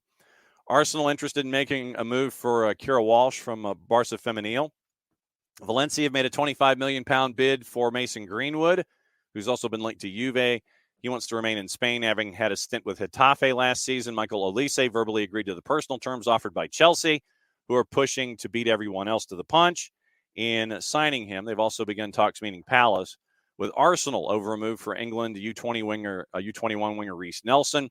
Fulham and West Ham also keen on the 24-year-old. City prepared to increase manager Pep Guardiola's £20 million a year salary to help convince him to extend his contract. Jack Grealish could seek a move away from City, but his high wages and contract until 27 may prove to be a stumbling block. AC Milan sent a scout to watch Armando Broja in Albania's action. Could weigh up a possible move for the striker. Lille turned down the £42.3 million bid for an unnamed Premier League club for 18-year-old French center back Lenny Yoro, who's been linked with Liverpool and United, said to prefer a transfer to Real Madrid. Victor Lindelof, target for new Fenerbahce boss Jose Mourinho, who worked with him at Old Trafford. United have joined AC Milan and Borussia Dortmund in pursuit of 17-year-old striker for Austria's U17s, Ogenetejiri Adeginagur. Took me a second. Ogenetejiri Adeginagur. 4 goals for Austria during the recent U17 championship. Manchester City are looking to hijack Real Madrid's move for the 16-year-old Argentine midfielder Franco Mastantuono, who has a release clause of £45 million. Liverpool recently made an inquiry about 27-year-old Stuttgart center back Valdemar Anton, who's part of the squad for Germany in the Euros. Release clause of about £19 million. Juve moved ahead of Dortmund in trying to sign Jadon Sancho, who spent the second half of the last season on loan at the German club. So that's your gossip, rumor, and innuendo. And this is the guy's name that I was trying to pronounce just a little bit ago. Tom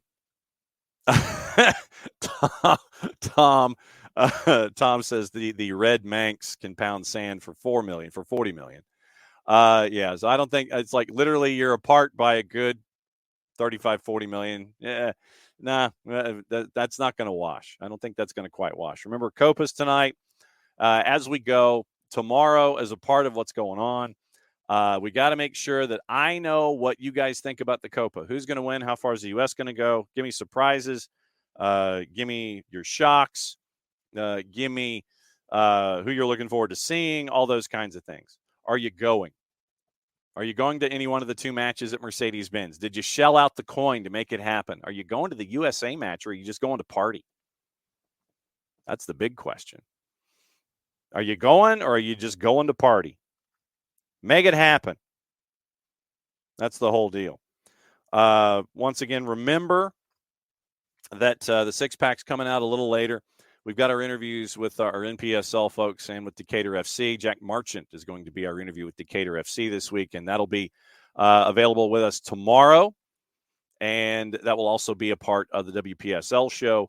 Very, very busy stuff going on. 15 minutes to go. Slovenia still leading Serbia by the score of 1-0. Public service announcement. Tom has 2 for sale for the USA match. You get to sit with Tom. Beat 2, 3, 4. Michael Head, costs are going to keep him at his house, going to Mercedes-Benz. Well, I mean, it's legitimately, the cost I've seen for tickets in the 100 level, and this was yesterday, 100 level in row 15. Basically, it's almost an entire monthly car payment for me.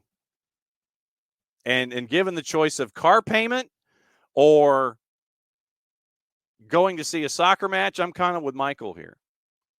I'll watch it at Mercedes. I'll watch it at home. But once again, kicks at 8, and it will be a bunch of pomp, circumstance, and partying going on from 7 to 8. And it will be very, very fun to see what's going on. Michael Valverde wants to discuss sitting with Tom for the USA match.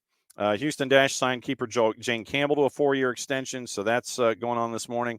Let's see. Any other news? Apparently Telemarketer tried to call me this morning, so that one's going to be put right in the dumper.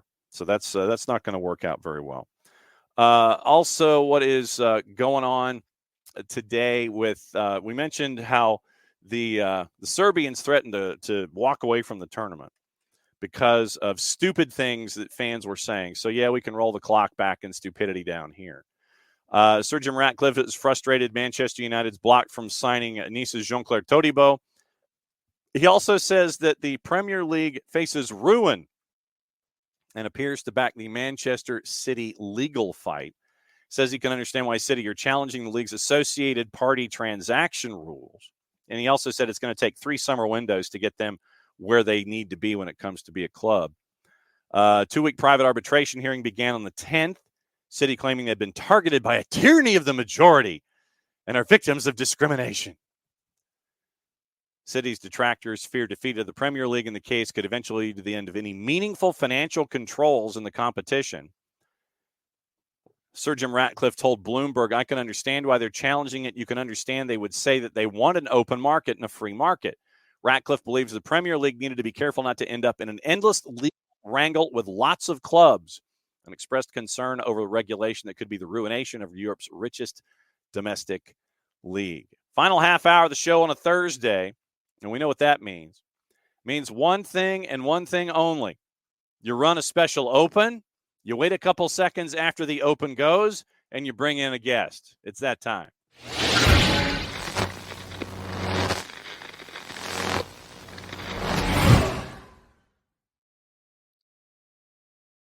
Beat 2, 3, 4. Hey, brother, what's going on? It's time for Niko and Thursdays with Niko, where we break everything down and then some. What's going on? Hey, what's going on, SDH family? My guy John, excited to be on. Cup of coffee number 2. We are rolling this morning. Lots to do, very busy. Just as busy as this MLS midweek was like. 52 goals, a bunch of great plays. Inter Miami cannot seem to lose. The Sounders get one back. I mean, there was so much happening in MLS. Plus, we got Copa America coming. I mean, my goodness, it's just a fantastic week for soccer all around the world. All right, so let's talk Copa to start things off. Tonight, it's a sellout. North of 70,000. Argentina and Canada here locally at Mercedes-Benz Stadium. You've got Argentina fans walking all up and down the streets of downtown Atlanta singing muchachos in front of a Hooters restaurant. It is madness, mass hysteria. From this tournament, are you a chalk guy? Are you thinking Argentina and everybody else, or do you have somebody up your sleeve? Well, you know who I got down my sleeve. You absolutely know who I got down my sleeve. I got Colombia for the very first time in a long time. I can honestly say I am feeling the vibe. I am feeling the team. I am finally on Team Nestor Lorenzo after I did not believe in the hire. And now 18 unbeaten games later and some of the better player pools that I can remember in a long time for this Colombia team. I'm on board, baby. I think they are third in terms of contenders. I think it goes Argentina, Uruguay, Colombia. I feel like this team has a solid back line, defensively stable. They have a lot of playmakers. Lucho Diaz is feeling himself. James Rodriguez seemed to be back into that player that perhaps at the club level isn't amazing, brilliant, but when he puts that national team shirt on, he just becomes another man. An S kind of emerges in his chest, and he becomes the Superman for Colombia. So I do believe in this Colombia team. But Argentina, they're going to be quality, man. I mean, you saw it. The way they kind of handled their friendlies was very smart, rotated a lot of players, got some players back. So I think it's going to be a good Copa America. When you think about Uruguay with El Loco in charge, I think that they're going to be fun just for the visual aspect of it, even though I know a lot of folks are saying, you know, Argentina, Uruguay, et cetera, that are teams to keep an eye on in this tournament. I think just the factor of seeing Marcelo Bielsa sitting on whatever he wants to sit on. He takes a drum, puts it on the side, sits on it, and just kind of looks over everything. I think for just the cultural experience alone, looking at Marcelo Bielsa and how he's working things with Uruguay, I think that's going to be a fun watch across the board, regardless of where they finish. Yeah, and the young players that are coming up throughout Uruguay, he has that ability to give players confidence, put them in a system that works for them. I think Pelistri is a player that you're going to want to watch in this Copa America. I feel like Nunez still has a lot to prove at the national team level, and he seems to be willing to do it. And he's looked good. He's looked like he doesn't need 9 chances to put at least a couple away. So in terms of set pieces, they've been outstanding. And defensively, we all want to talk about El Loco's ability to just play beautiful soccer, play offensive soccer. I think because of the individual players and the stability that Jimenez has given that back line, that Uruguayan team, it's pretty,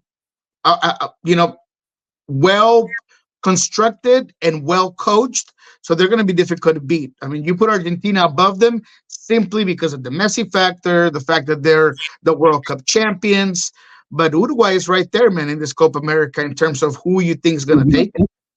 All right. So you mentioned Facundo Pelistri. Who else, for folks that may not necessarily be the hardcores that will watch anything, any place, anytime, twice on Tuesday, who are some of those other players to watch that aren't the big names and the big ticket items that you would steer folks to watch in this tournament?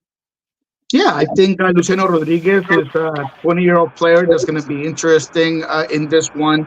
I think that maybe if you don't really follow this team, a guy like Olaza is another player that's going to be focused for this Uruguayan team, Araujo as well.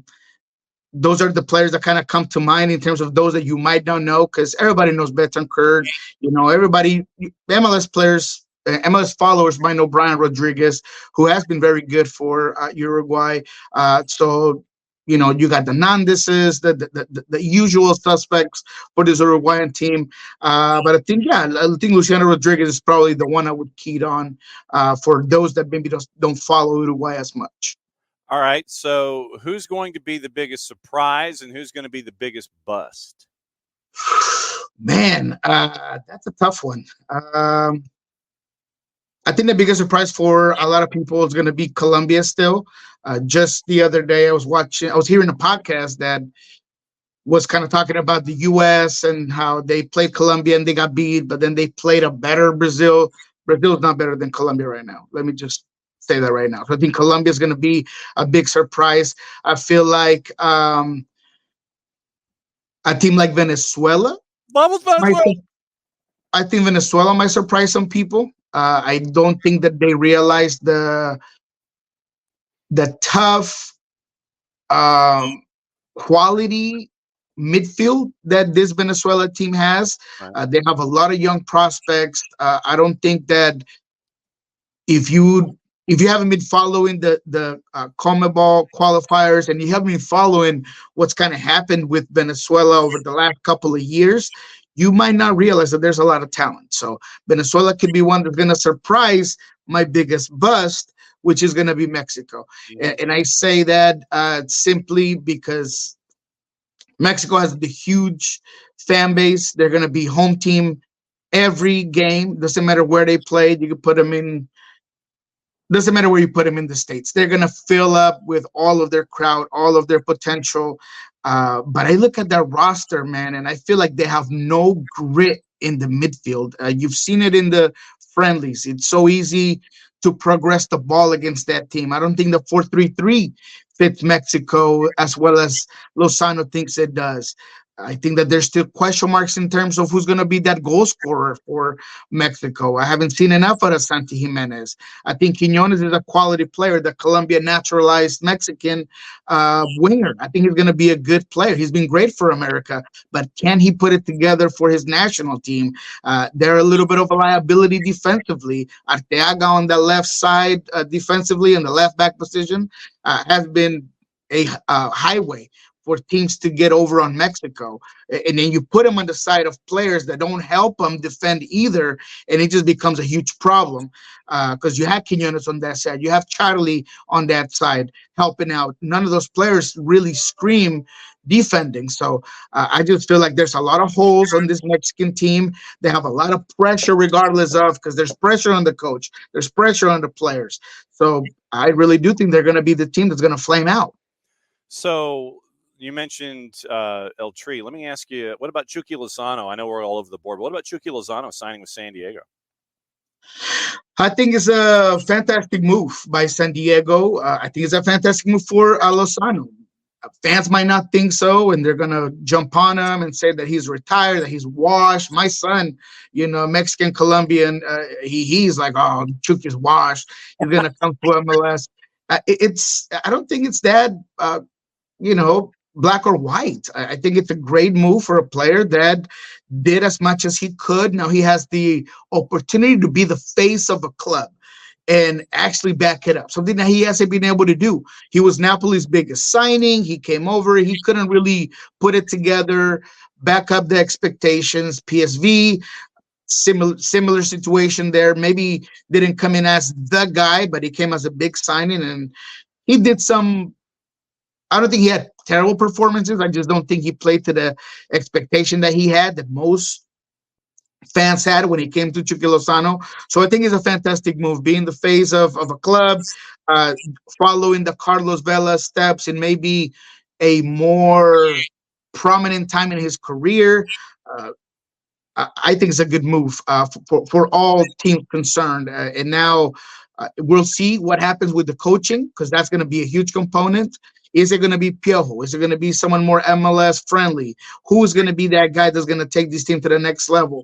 But I like the signing. I really do. There's nothing for the league or the club that says I'm all in than a guy like Chucky Lozano coming to MLS. So if your gut talked to you about this, is it going to be Piojo would be your first manager to get you in the door, get you noticed, and attract talent, or are you going in a different direction? I think so, man. I'm hearing that's the guy, and he makes all kinds of sense because he knows the game. He has been in situations where he's kind of brought up teams and made them successful. He's passionate. He knows the Xolos and Tijuana's soccer scene, and when you got San Diego having the ability to go get young talent, academy talent in Tijuana, having a guy like Piojo that would be one hell of a recruiter as well, just makes all kinds of sense. He has a house in Tijuana, which is, I don't know, hour away, couple hours away from San Diego. And again, when you're talking about a big, I don't know if I want to call it an ego, but a big talent like Chucky, having a guy like Piojo taking all the bullets, the heat, I just think he works. He makes sense. So for me, yes, I think Piojo would be and is the best option for the San Diego team. All right, so now that we've gone into Major League Soccer, see how we transition there? I like that. Look at that. Just absolutely throwing me into open space right there. I like it. Very good quarterback. Transition, we sit there, run the option a little bit, make sure that you get 34 wham. You got everything there. The linemen are sitting there, and they make the hole for you, and you get the first down, move the sticks. Last night, it seemed like early on in the Eastern Conference, there was no interest in scoring at all. And then as the night grew on, it's like if you were a 7:30 Eastern game, everybody's just like, nah, we'll get back to you. Starting with the 7:45 Eastern game with Philly and Cincy, and then through the rest of the evening, all hell broke loose.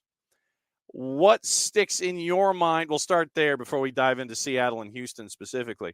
But what sticks in your mind after all of the madness that happened last night, starting with the 7:45, the 4:45 with Philly and Cincy?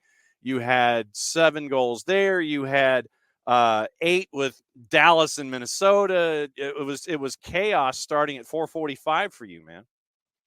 I think the Philadelphia Union's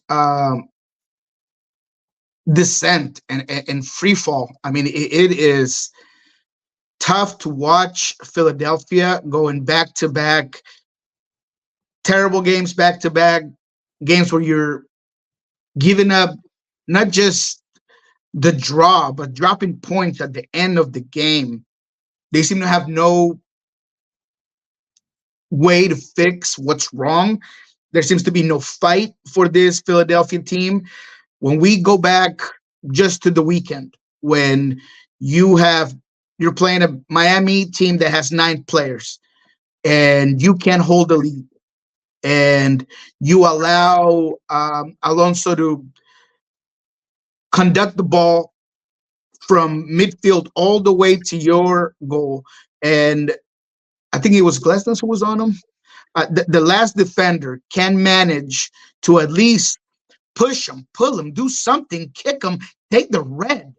Don't allow him to just blow past you and then give the win to an Inter Miami team that had none of their stars on their side. And then you move to this week and you play a good game and you get a couple of goals and Bueno gets on the scoreboard and he seems to be going your way. And you can't prevent Luciano Acosta, Lucho, from just picking up the ball in zone 14 of the field and dribble through the inside of your 18 and put that away. I mean, it's just mind-boggling that even when you feel like the Philadelphia Union had everything going their way to win this one, or at least draw it, they once again draw points. I know that Jim just got an extension and there's no coaching controversy, but oh my God, then how do you fix it? How do you fix it? Because I understand that Cincinnati's a quality team and they've looked good. My goodness, has Kevin Kelsey been unbelievable? And we know what Luciano Costa provides, but just Philadelphia, that's what sticks on my mind. The inability to just win games, to just show me that this is a squad that's been together for a long time, that's been coached but with the same system for a long time. That is just probably the biggest problem and the thing that sticks out in my mind the most out of yesterday when it comes to the Eastern Conference. Western Conference, obviously, Georgi Mihailovic ends up with a hattie. Did not have that on my scorecard. You end up with, I mean, hey, look, Dallas getting 5 on Minnesota. We're sitting there and we're talking about how, Minnesota is the second coming of the second coming with a 32-year-old coach who wears a T-shirt and a sweater vest. Or RSL, who is dancing with Sporting Kansas City and 7 goals in that one. You mentioned teams in trouble. You mentioned Philly. I think Sporting is right there with you. Dallas. Got a bit. Hey, I warned you guys about Minnesota. It's like that bus that's that's late, but it's always there. You knew that they were going to have a problem. You knew that they were going to make you want to rip your hair out, Minnesota fans. I mean, I'm sorry, but I mentioned it. It seemed like they were overperforming, quite honestly, in the XG or in general overall play. I like what they were doing, and I said this. I mean, I like the fact that they're simplistic with the style of play. They want to put it together. They want to have a lot of guys behind the ball, make it difficult to be broken down. But it was coming, guys. It was coming. This team was gonna hit a big obstacle, a speed bump the size of your house, and that's what's going on right now. In reality, this Dallas team after Nico Steves, yes, maybe they got a little bit of a, push, a little bit of a new air, new oxygen in that locker room. And you knew that Musa was going to be a strong player and he was going to do a lot of things. But for them to put 5 on Minnesota the way they did, it just seems like they collapsed within each other. I understand that they're missing players. I get that. I'm not denying that. I'm not dismissing the fact that Minnesota was missing players in this one, was missing players against Seattle when they lost to Seattle here at home. But at the end of the day, Minnesota was going to have some issues.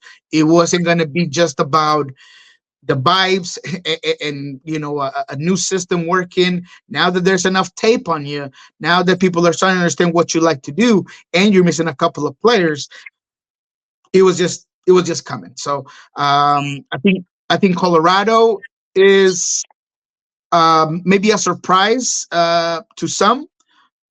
we all were on the hype train at the beginning, then we all jumped off. Maybe 5 weeks into MLS, now everybody's back on. But I think it says this last score against St. Louis, this 3-0 win, it says more about St. Louis, man. I mean, the sort of mistakes that they had. Berkey, an unlikely mistake when he throws the ball right at Mihalovic and he puts it away. Defensively, so poor, so anemic. There was no man marking. There was just no power, no drive to win second balls. They're going to miss Pompeu. They are going to miss Pompeu. Had been, praising him all season long. There's just no one else that could do what Pompeo did.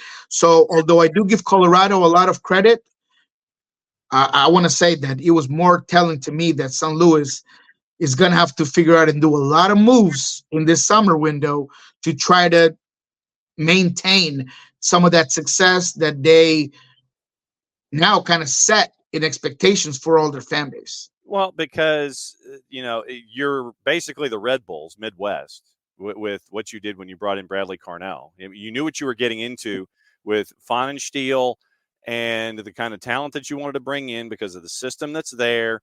And I mean, the example that we give, it's like calling up the kid from Tacoma Rainiers to give the start for the Mariners. And you don't have a book on him. He goes 5 2/3, gives up an earned run. Manager pulls him with runners on base because the second time through the lineup, folks started to get him timed out. First year with St. Louis, you get the pie plate. You get the Captain America shield for the Western Conference. But because you played in back-to-back games against somebody, you got bounced because you got found out. This is year 2 of getting found out. That pitcher's back through the lineup, and everybody knows what to expect with City SC. Yeah, exactly. And it kind of correlates what we were just talking about. Minnesota and St. Louis got found, one quicker than the other, but this Ramsey system kind of is falling apart because of the similar things that St. Louis one did. When you're playing a system and somebody figures out your system, then you're done. Because if you have to all of a sudden rely on individual talent and guys that maybe are going to go off that system that you're trying to put together or off the plan because you need that in MLS and you don't have that, then that's a problem, right? On one side, Minnesota, I'm sorry to tell you guys, but Dotson's not a guy that's going to be taking over. Will Trapp isn't either. And on their end as well, even a guy like Lewin, who's been as good as he has, he gets that PK, misses it, and all of a sudden just things are falling off from you, and he doesn't have the power, the influence to get away from that bad moment and just kind of put it together elsewhere. So similar situations there, just lack of talent, lack of just ability to do something different than what you set it out to do initially in the game. You got to be able to adapt within the game what the teams are providing you with. So that's the issue with both St. Louis and Minnesota. Yep. RSL put 4 on Kansas City. I still think Peter Vermeer's career dissipation light's kind of waving off to the side here.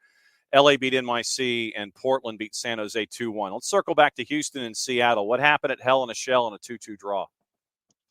Yeah, man, that was a crazy game. I mean, Seattle is a team that their biggest issue is lack of consistency.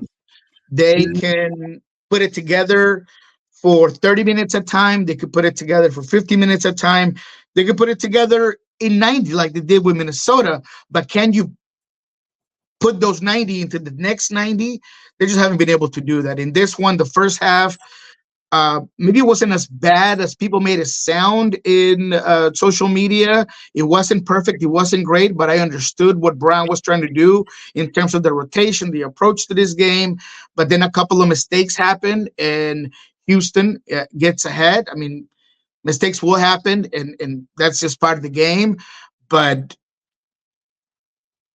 Obed Vargas gives up a very easy ball right on top of the 18. It becomes a quick turnaround. One thing's lead to another. Houston ends up being right in front of goal. Stephen Fry, once again, can he do better on that play? Absolutely. That gives the 1-0. Then in the second one, Yammer Gomez-Andrade tries to head it out, heads it right into a Houston midfielder that just creates a quick counter. There's just no balance. Jay Bell, as much as he had a decent game in that particular play, you got to check your shoulder. You got to know where the runner is. Doesn't check it. Blessing all of a sudden had one. Now he has two, and just the game changes. You have to give credit to Brian Smetzer for saying whatever he said at halftime. Paul Rothrock, who was one of the players that's kind of stepped up in the last couple of games, he talked about everything that Brian was trying to get to when he came to the halftime. He really got the troops going. Then you start the second half, and you have a response. And that you have to give credit to the coach. You have to give credit to the players. Things change around. Things turn around for Seattle. Whenever a guy like Paul Rothrock is doing as good as he has, it provides a spark. And he's provided a spark in the last two games. He had a good game at Minnesota when he came in the first minute because Alex Roldan was put in concussion protocol.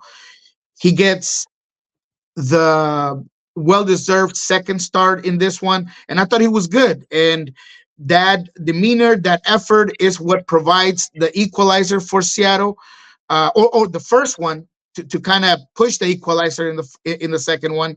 But Paul Rothrock, relentless. He gets over Mikhail, I believe, gets that goal. And then after that, kind of things change.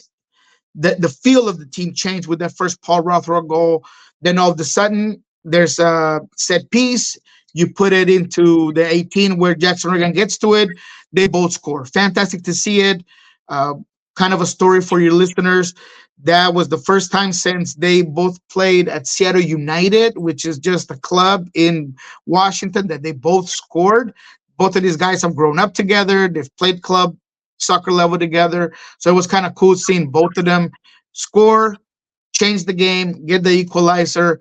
But there's still a lot for this Seattle team to fix and to find some consistency and to find some balance. But a point on the road, the way and fashion that you did it, I think really helped this Seattle team that has to turn around and hope to put that momentum into a home game against Dallas here on the weekend. I was going to say, we got two games to talk about in cliffhanger. Seattle and Dallas. Right now, juice boxes have Seattle at a minus 169. Draws almost a plus 300. And FC Dallas is a plus 463 in the composite. The other game on the board worth talking about, RSL hosting LAG at Rio Tinto. Real Salt Lake a minus 132. Draws is plus 312. LAG on the road is a plus 301. Give me the draw, 312, and show me the compos on the goals, because this is going to be a goal fest, baby. I see it. I feel it. Hopefully it doesn't let me down. All right. So 2.5 is a minus 223. 3.5 is a plus 112. So it flips at 3.25. Plus 3.5 on your over-under is a plus 112. 4.5 is a plus 248. Give me the 4.5 and the draw. The 4.5 and the draw. That is a whole lot of goals. That you're talking about 6 goals in that one. I feel it. I see it. Let's see if he pays out. But it's going to be a good one, man. I mean, LA Galaxy have looked good even without Ricky, and that's important. Diego Fagundes has really done a good job at giving you a lot of those Ricky-ish components. I think Gabriel Peck is absolutely finding his feet in MLS. Pencil's back. I mean, that's a dangerous from 4. Jovic, of course, giving you that extra punch, that extra TNT. And then you go against RSL. Oh, Carlos Gomez. Can you get any faster? Can you do any more? Can you be any more fun? My goodness, that guy, just unbelievable. He's one of those guys that's made me look really good. I said this was going to be the Carlos Gomez year, and boy, has it. Boy, has it been his year. Completely unbelievable. Juju side yesterday, man, all it takes is giving him room and space, and he's going to burn you. And then that chip over the goalkeeper to just, I mean, my goodness, he's feeling it. And that makes RSL so dangerous, because when you get a guy like Chicho, you get a guy like Carlos Gomez, and then you got either Barajas or Luna, who Luna played a fantastic game. Luna in distribution, Luna understanding spacing, Luna's ability to lead the transition play was unreal in this one. So RSL, LA Galaxy, that's the game to watch. And on the other side, Sounders, Dallas, that's going to be another draw, in my opinion. I don't expect Pedro de la Vega to be back in this one just yet. JP had a couple of minutes because they were resting him, rotating him for this one. No Raul Ruiz in this one either. Jordan Morris got the go at 9 again.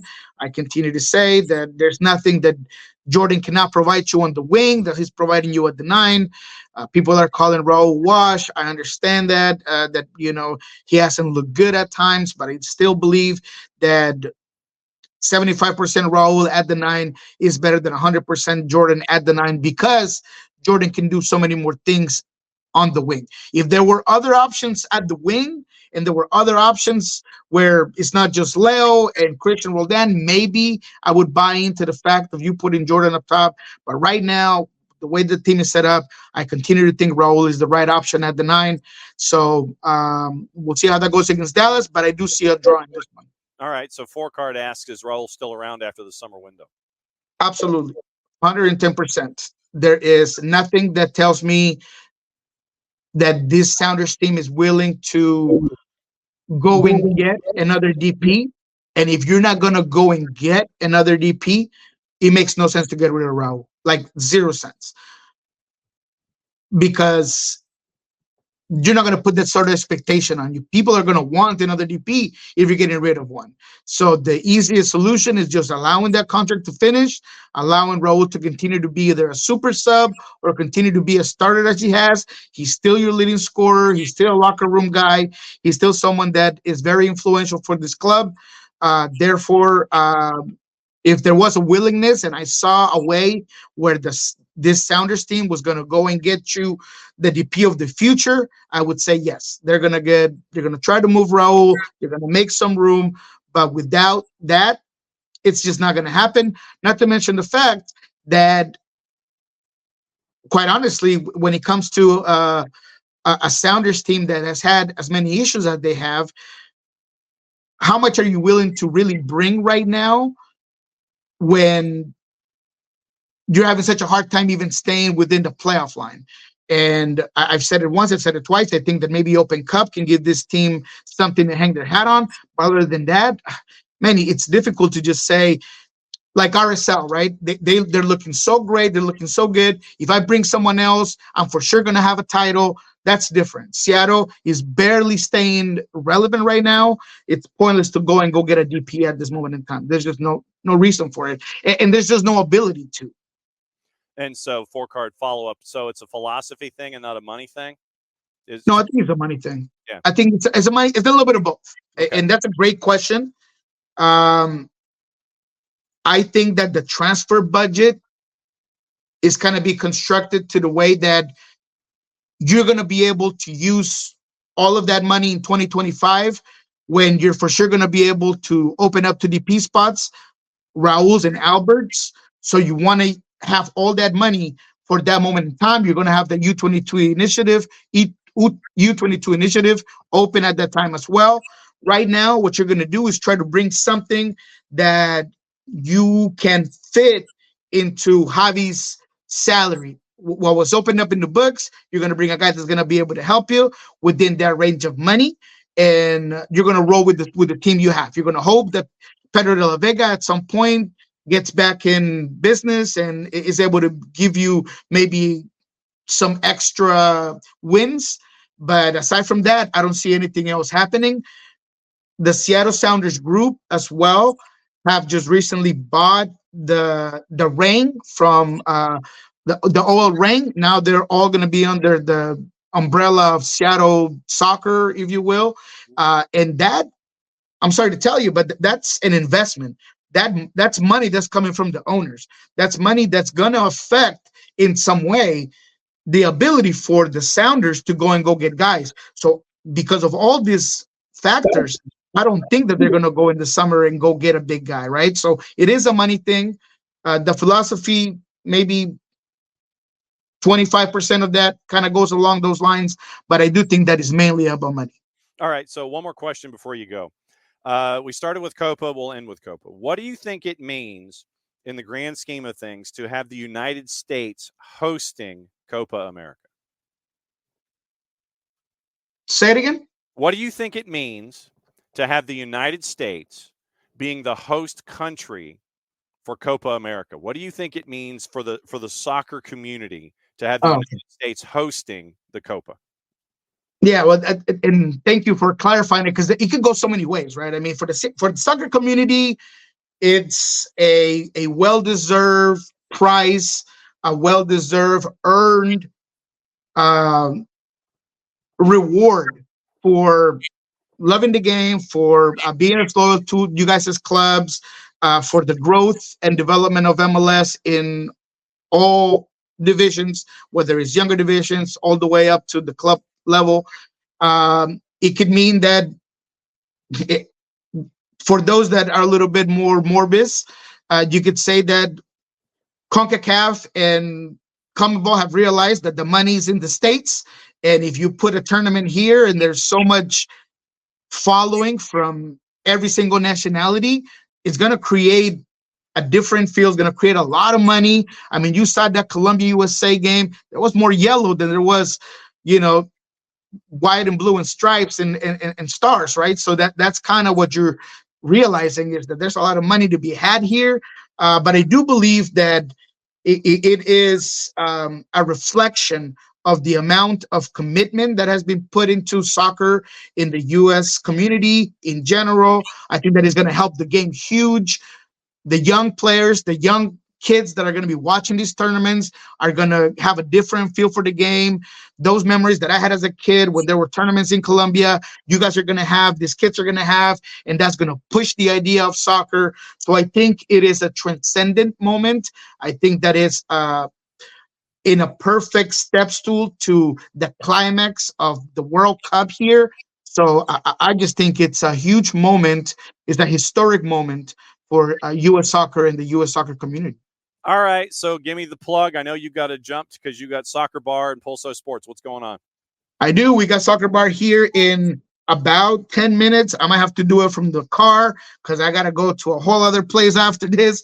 Probably not safe, but I'm going to have somebody take me. So just by the way. So check it out. We're going to be talking about a lot of this. We're going to be talking about Copa America, what's ahead, the games for today, Pulso Sports as well. We're going to not have anything till tomorrow when the team comes back. Players are off, but tomorrow we're going to be at the training facility, Swedish facility. I still can't get it right. Providence in Swedish. There you go. Training facility. And so we're going to be down there talking to the guys, see what the feel is after that 2-2 draw in the upcoming game against FC Dallas. All right, my friend, get out of here because you got stuff to do. We'll catch up with you next week. All right, my friend. Have a good one. All right, Niko Moreno, Pulso Sports and the Soccer Bar. He's got stuff to do. He is the busiest man in the Northwest Forecard. You are absolutely correct. So tomorrow, once again, getting you ready for the weekend. If Jason's alive, we'll catch up with him in the hour number 2. We got Weekend Whip Around, patent pending, trademark coming sooner, hopefully, rather than later. We'll have the highlights and all the feedback from everything that happened tonight. If you're going, be safe. Get there early because it's going to be a while. It's going to be a long night, 8 o'clock to 10 o'clock, and then the egress. So just make sure that you are practicing safe tailgating, safe ingress and egress. So it was a big night for Atlanta United. A lot of goals starting at 7:45 in Major League Soccer. We can talk more about that tomorrow. We'll talk about Canada and Argentina tomorrow. Get you ready for the United States on the weekend. All the things. And maybe catch up with our friends at Beyond Goals Mentoring. We'll see what's going on with them as well. Forecard mucho platial. Thanks to all of you guys for being on the show. Flying around all over the place. It was great to catch up with Kristian Jack. And great to catch up with Niko Moreno, as we always do on Thursday. So back in a little less than 22, and we will take you through Friday and get you ready for the weekend. So once again, thanks for being a part of everything here at SDH. For Jarrett, for KJ, for Niko, I'm just John. Thanks for dropping by. I'm going to do the outro slide and whistle us home.